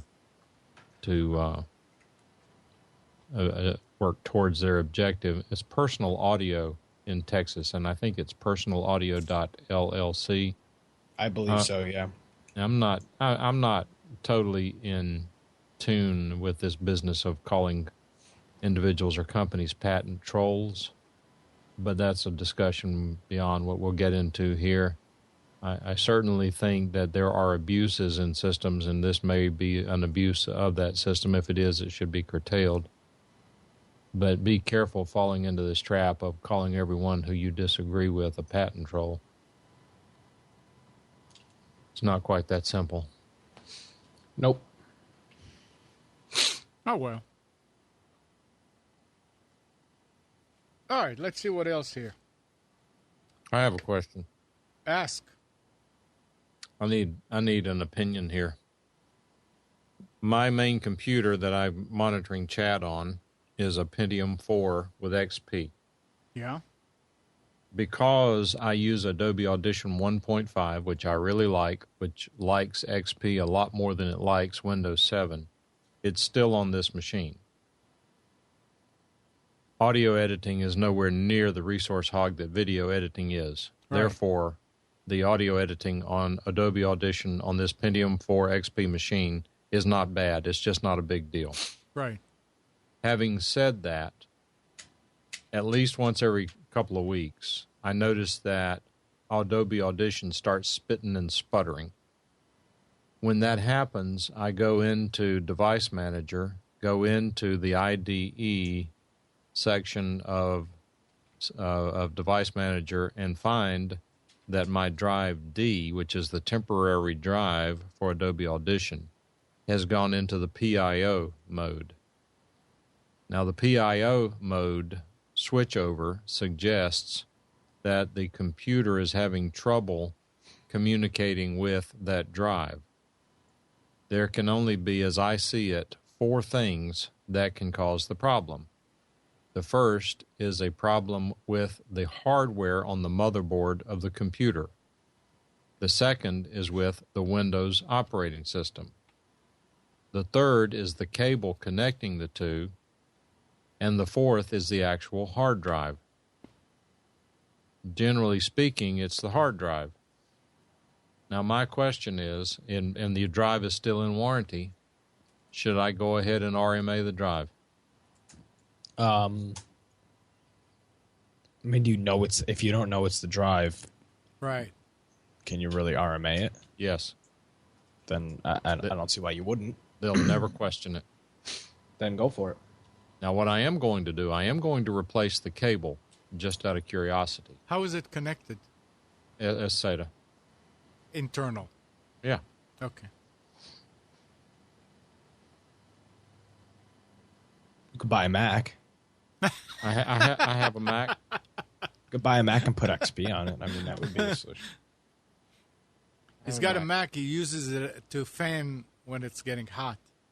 No, actually, it actually fits on my. I don't know if you can see it. I see it. It actually, if you look, it actually fits on my trash can very well. Yeah. I normally use it to put my dinner plate on. Oh. Okay. Kind of holds that, mounts it pretty well. I am going to run a drive diagnostic. I'm going to run SpinRite on it. Out of curiosity, I think I'll also run a Western Digital program. You have other drives. I have 100 other drives. Then put another drive there and see. Yeah, but if I'm going to do that, I'm going to RMA the drive. I'm going to do an advanced RMA, move everything over to the new drive, put it in, send it back, let them worry about it. I mean, Western Digital has taken several years off of my life because of some of their crappy products. So if I happen to RMA one that turns out not to be their problem, I'm not going to lose sleep over it. I understand, but Mike, this is going to take, you're going to have to move the stuff anyway, yeah. Yeah, and it's a data drive. It's not a system drive anyway. Yeah. Well, I think I would first try another drive and then pursue RMA. RMA is automatic. If you give them a credit card, they will send an advanced drive, and if you send the other one back within 30 days, they never charge your credit card. Also, I had Ken George was telling me the other day, Amnon, something that he does. I probably shouldn't tell it because it'll compromise his ability to do it, but he made a good point about going over to, say, Best Buy and looking through their inventory to buy a hard drive. He says that these retailers typically have mixed batches of the same drive on the shelf. Right. That you can actually flip through these drives and find 1, 3, and 5 year warranty drives in identical boxes piled together on the shelf. Good to know. If you go over there to buy one, at least flip through everything in there to make sure they are all the same. You would think that at this point in time, the inventory would be moving so quickly that there would not be these older drives with the longer warranties on them. But he said it's particularly the Western Digital Black Label drives. I don't think Best Buys would care what you're doing. I mean, they're selling it. It's not like they are guaranteeing it. No, I mean, I'm just saying that I'm surprised that as quickly as things move in the retail industry, I'm surprised that I was shocked to hear that you can often find a mixture of those drives. Yeah. No, why was he worried that it's going to interfere with him doing it in the future if he tells everybody? I don't understand. Because if you and I go in there and get all the 5 year drives, when he goes over there to get one, there won't be any. I see. Okay. That just strikes me as being sloppy inventory management. Yes, but you get to use it to your benefit, potentially. Yeah, that's true. I'm just thinking my old store manager's thinking, hang on a minute, you should be putting the old stock to the front. Yes. Yeah, but if Kathy goes in there, she always goes to the back to see which one is the date. I always look for the. Yeah, I always do that on food as well because they always put the one that's used by date at the front. No, I'll go for the one at the back. Thanks. Yeah. That's the one that only came in yesterday. Many years ago, the television show 2020, which they used to be called news shows, they they actually went into a grocery store and put the fresh bread at the front and the older bread in the back. It was funny to watch how many people grabbed the older bread first. Oh, she looks at the dates. She doesn't just pick it up. She picks it up and then she picks up another one. And you're buying a half a gallon of milk. Who cares if it expires a month and a half from now? It's going to be gone in 4 days. Come on. I think it's different if you're a family because you probably will go through it quicker. But like with me, if I'm on my own, I want stuff. If it's got a date with 3 days extra on it, that's beneficial to me. But I quite often, I will always do it for when I'm buying foodstuffs that have a use by date. And invariably, there's a member of staff stocking a shelf a bit further down or whatever, and they sort of look at me as another one messing up the display, and I just look at them and smile. I think, yeah, well, I'm not buying the old crap that's going to be out tomorrow. I'm buying the stuff that you only just put on the shelf last week. And the new crap that's out now. It's a benefit. If you get an extra 3 days before it goes off, that's got to be saving money, isn't it? I don't like throwing out food. So now we have the same thing on hard drives. But, the difference between a year, 2 years, and 3 years warranty is a big deal. It is. Well, it means absolutely nothing if you never back it up because if you have a warranty, it's worthless apart from giving you the drive back. It doesn't give you your data back. So you're right. If that's all you're doing, then it's pointless looking for one that's got a 5-year guarantee. And I would like to do an 5 update minutes on guarantee. On an issue I discussed some time ago. I mentioned several weeks ago that some friends of mine in a business they could not boot a Windows computer. Since I couldn't get to it in time, they had a guy who actually is in the computer support business come by and look at the computer. He decided the hard drive had a problem. He took the drive with him, spent a number of hours working on the hard drive to try to get it to get the data off of it. He was never able to read the data off the drive, whereas it was not making any noise. He could see the folder structure on the drive. He could not get any files to copy off of it. He eventually brought the drive back and advised them that they needed to spend between $1,000 and $5,000 to send the drive to a data recovery service. They called me and asked me if that made sense, and I said, if the drive is bad, then you are definitely facing that sort of situation if you really have to have that data off the drive. I said that there's a company here, several companies here in town who have some very expensive recovery software, like $600-800 a copy, that I guess the software ignores the operating system or something in it and allows you to dig deep. I said, I have similar software. It's called Get Back NTFS that will actually allow you to recover data that may not be otherwise recoverable. Said, let me take a shot at it and see if I can figure it out. Well, when I got it here, I said, well, before I even start that, I'm going to make an image of it using Terabyte Unlimited Image for Linux, which really works and I really like. It took about a day and a half to make the image because it was apparently running into bad sectors on the platters. After it finished, I said, now that I have as close to an image as I'm going to get, I'm going to go ahead and run SpinRite on it. I ran SpinRite on it. It ran overnight.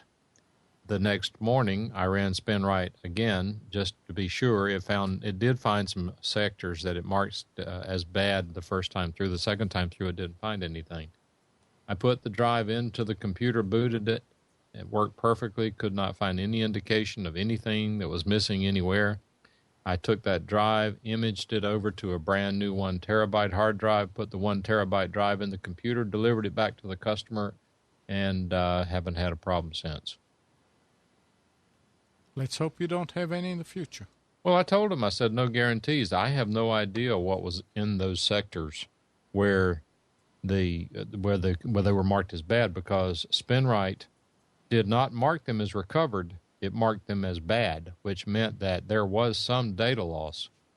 The good news is that there were a lot of temporary files, a very large recycle bin. There's potentially a lot of files that could have been in that space that were of no value at all. But at this point, I told her, I said, let's try it, because I said, at least we're getting your files off of it. We're not at an Armageddon situation here. Even the new drive has a restore partition on it. If we find out that things start crashing and going sour, we will then start with a restore partition from that drive to the big drive. And we will be back in business and just have to reinstall everything, and you'll still have all your data. The guy who was unable to get anything going sent him a bill for $600.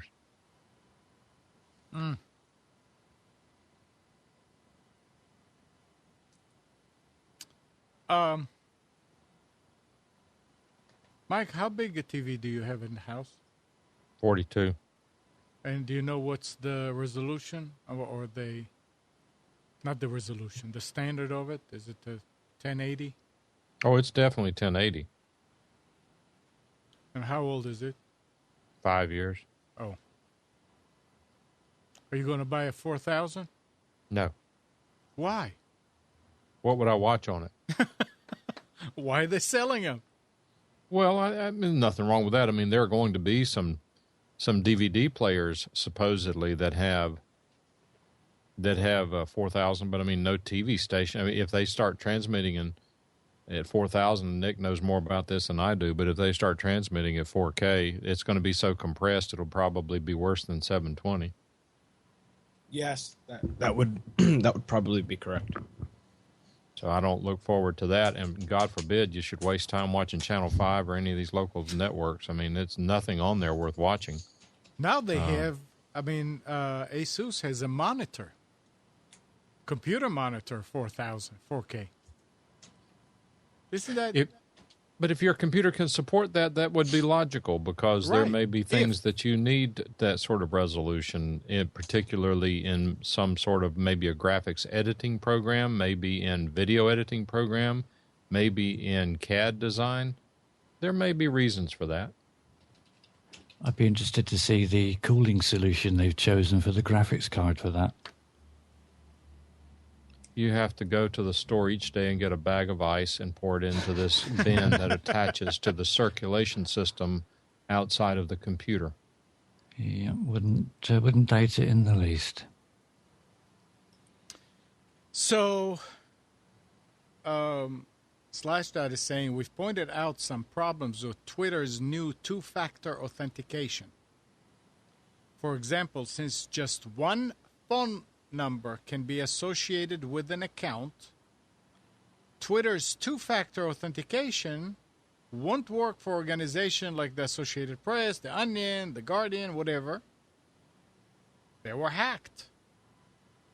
They could still be hacked again in the same way. However, security experts indicate that the problem is worse than that, a lot worse. They don't go any farther into it. But apparently, Twitter's two-factor authentication is, it's like putting maybe a bigger lock on your front door. Somebody who's trying to break in can do it just as easy as a smaller lock. But somebody who's not that determined to get in, they will look and say, oh, never mind, I'm not coming in here. So, Mike, here's something for you, and I don't know if you can explain it. If the Attorney General wanted to perform even a momentary internet wiretap on Fox News email accounts, he would have had to persuade a judge to approve what lawyers call a super search warrant. A super search warrant's requirements are exacting, intercepted, communication must be secured and placed under seal. Real-time interception must be done only as a last resort. Only certain crimes qualify for this technique. The target must be notified, and additional restrictions apply to state and local police conducting real-time intercepts. But because of the way federal law was written nearly half a century ago, Holder was able to obtain a normal search warrant lacking those extensive privacy protections. That allowed federal agents to securely obtain up to 6 years of email correspondence between Fox News correspondent James Rosen and his alleged sources. if today you have to do this and you have to notify and you have to do such and such, how can they go back to a law that was written 25 years ago? Well, as usual, you're reading an article, and I've warned you Right. many times, do not believe everything you read. Right. These articles are typically written by low-paid, lowly educated, not very intuitive people who are just out trying to make a name for themselves, getting out stories. Sometimes they're absolutely correct, and many times they're absolutely wrong. I have no idea which one this is. Well, but you know what? If without getting political here, which I may do anyway, but I've always you can. said It's after 12. Well, I don't know. It sort of bores me, but I've always said, having had kids play sports, I've always said if you really, really want to get a particular result, you need to learn how the rules of the game are played. You need to learn the rules. I saw a guy, for example, one time whose kids were very big into baseball, and this guy considered himself a baseball expert. He had memorized the rule book for Little League and Pop Warner baseball. At one point, he was being a total jerk behind the plate at a baseball game. The umpire came over to him and told him he had to move away from behind the plate and stop coaching his son. And this guy stood up in front of everybody and dressed this guy down and told him the rules of the game and how the best thing he needed to do was to get himself back over at third base where umpires belong. Oh boy, what do you call them? I guess they were umpires. Third base coach was there, and the umpire. Yeah, the umpire was the one. The umpire. He told the umpire the best thing you need to do is turn around and start calling the game and stop paying attention to what I'm doing because you have exceeded the scope of your authority. And the guy stopped the game, went and grabbed the rule book, and found out he was exactly right. And so it was a very uncomfortable situation, and the guy's a joke. But bottom line is, it did illustrate that if you're going to assert yourself in ways that other people might not understand, you better know the rules of the game. There are the people in the government spend quite a bit of time learning the rules of the game. And all that is a long way to say that I suspect and do suspect that when we see things that we don't understand that the government does, particularly the current one, they have spent time going through the rule book with a magnifying glass looking for exactly the right way to do it. My opinion is that more often than not, what they're doing is ethical and within the law, not ethical, legal and within the scope of the law.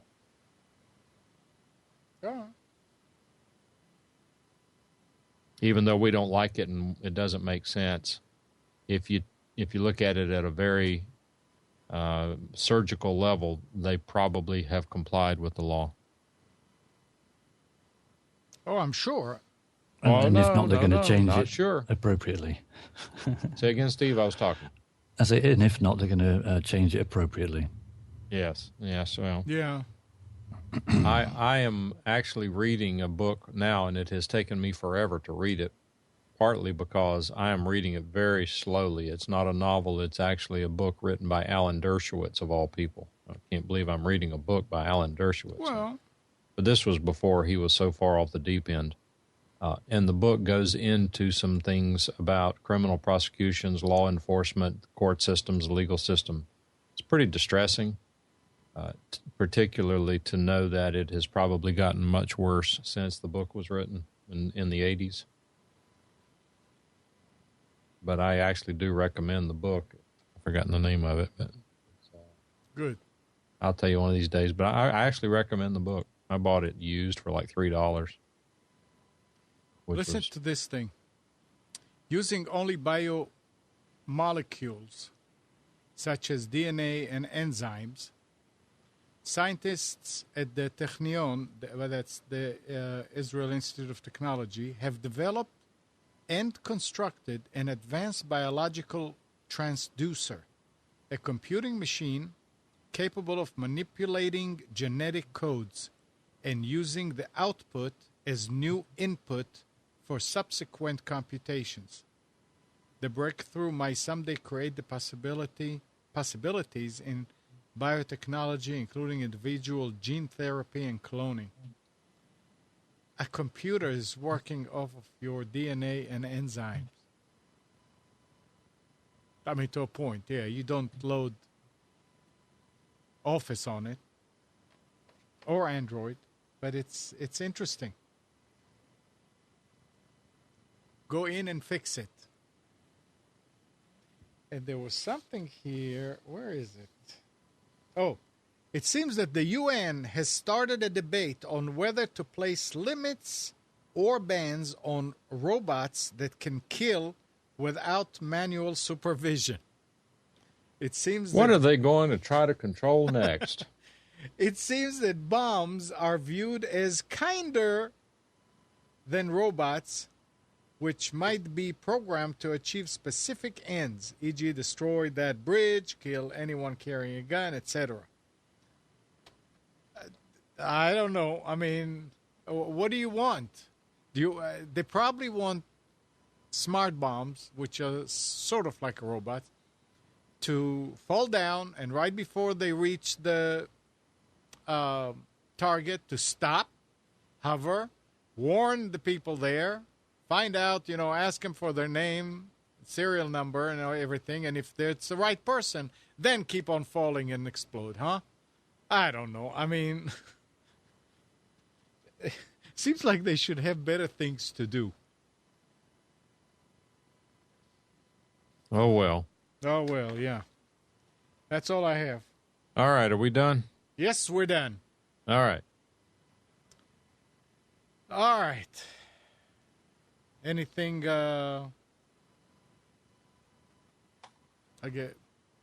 Nick, anything you want to add? You can tell us about his show. Yes. I'll talk about his show. Friday evening at 7. RadarGaming.net. Nick does a half-hour show that is unbelievable. Unbelievable. I mean, he really squeezes technology and gaming news in a very good way. It's a good show to listen to. You just go to www.radargaming.net. Follow him. Thank you. Do you want to add anything else to it? No, that's about all. Mike, and you're involved also with Rick's House. Rick's House. We had an interesting show this week. Rick was actually broadcasting from stoversliquidation.com in Tennessee. He has relocated from Florida to Tennessee. In moving from Florida to Tennessee, he actually arrived in Tennessee at 1:30 in the morning and had to be set up and ready to go at 7:30 in the morning to do the remote broadcast. But believe it or not, it actually happened. And he was there. We were able to get him set up and going. And it was an interesting show. So the thing that you're doing now is exactly in reverse. You are sending the signal to Panama City? No. We're sending it from Tennessee to here and then here back to Tennessee. And in fact, he can even hear the radio station that we're sending it to. So why can't they just pick it up from him if he's there? Why can't he be on the air there? Because, ultimately he may decide to do that. He may decide to go into the radio station and do it so from he's there. doing it from home still. I see. But he's kind of spoiled now. He likes being able to do his show in his underwear. Okay. It's just like with Spence and me. We're in driving distance of where you are, but it sure is convenient just to walk over here and go on the air instead of getting up and driving over and all that, even though it's not that far. True. So we don't know yet. He so it's just Friday night he just got there, so I don't know where it's ultimately going to work out. By the way, Brian Elkabong, I got your call and tried to call you back when we got a break, but you didn't answer your phone, so it's your fault.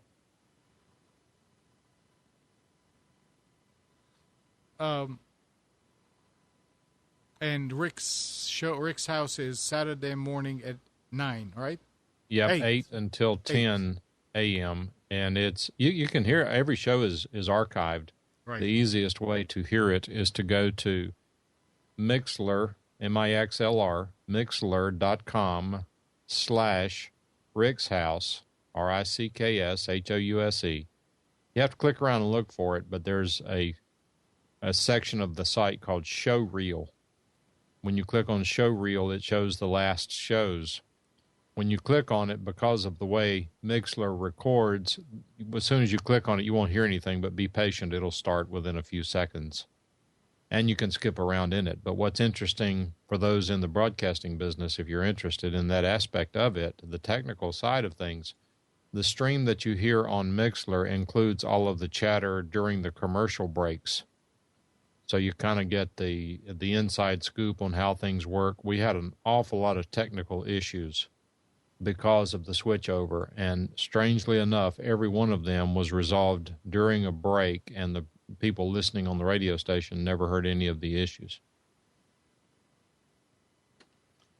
And the show is about Home improvement. big time home improvement. Mm-hmm. Well, it's about anything, really. He's got good. He has great guests too. He knows a lot of people, that's for sure. One of his best, one of the co-hosts at the second hour is a guy named Brad Staggs, and Brad has an absolutely phenomenal website called Tool School at TOOLSKOOL, Tool School with a K, toolschool.com. If you're interested in tools, hand tools, power tools, that's kind of a Christmas site there that you will enjoy. It'll be like a kid in a candy shop. They give honest reviews of tools.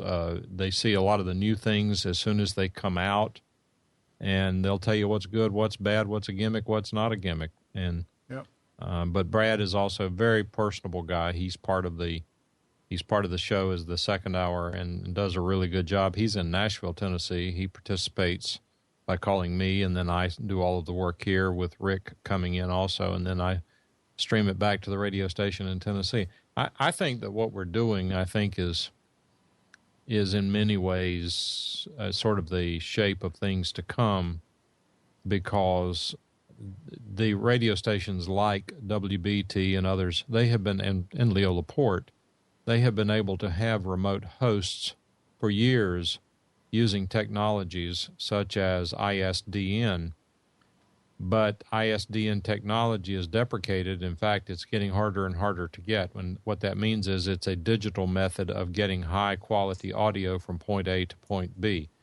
And I believe, Nick, that's still the way that Leo is getting his audio from the studio in Petaluma to Premier Radio Networks. I believe he's still using ISDN. Is that correct? That is correct.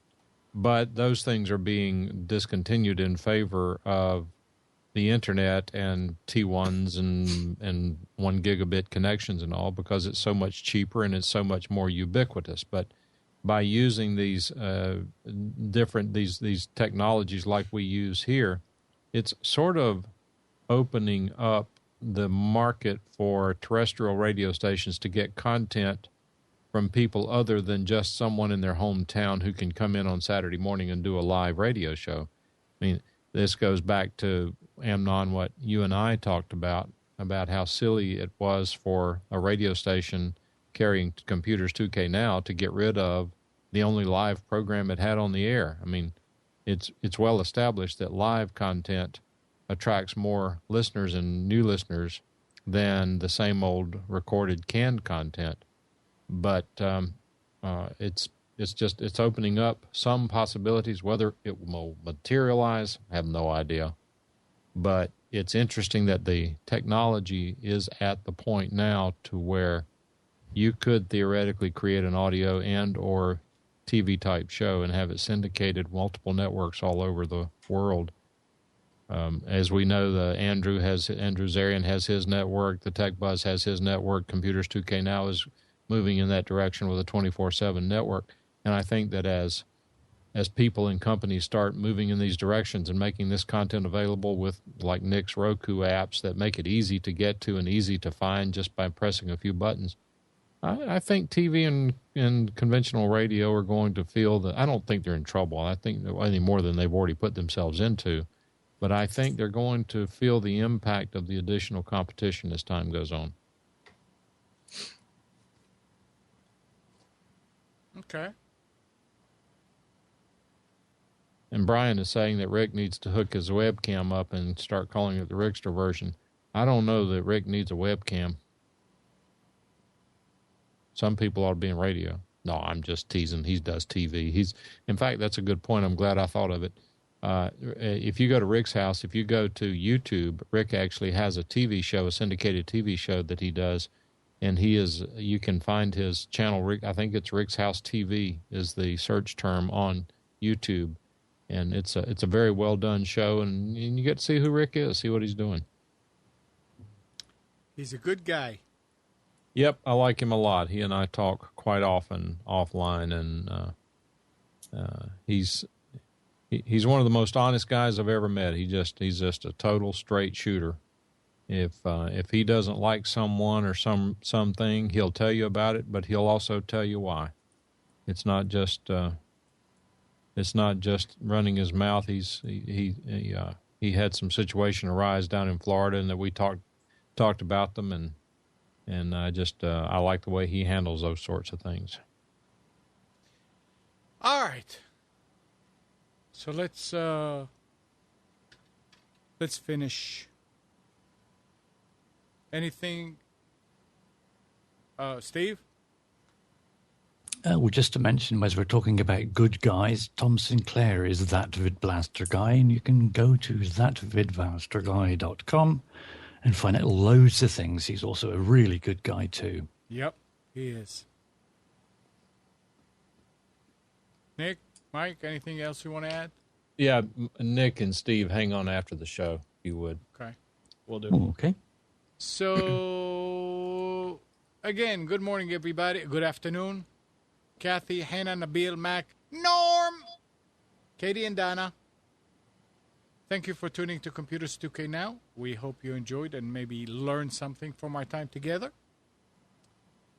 Remember to practice safe computing, back up your hard drive, and update your virus scanner. We'll be back here next Sunday at 9, but you can always reach us at computers2know.com.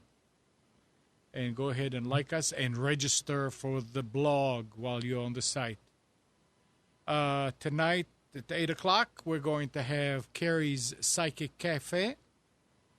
Carrie will entertain us with psychic readings, 8 till 9. And tomorrow morning at 11, it's Debbie Brock and Health In, talking about homeopathy and the like. See you later.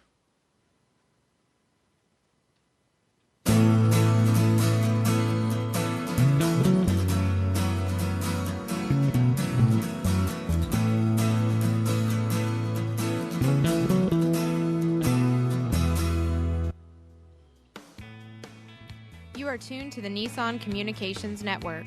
Our weekly lineup of call-in programs includes Computers 2K Now with Amnon Nissan, Sundays 9 a.m. till noon. Carrie's Psychic Cafe with Carrie Silkowski, Sundays 8 till 9 p.m. Health In with Debbie Bruck, Mondays 11 a.m. till noon. Breaking Free with Marilyn Shannon, Mondays 8 till 9 p.m.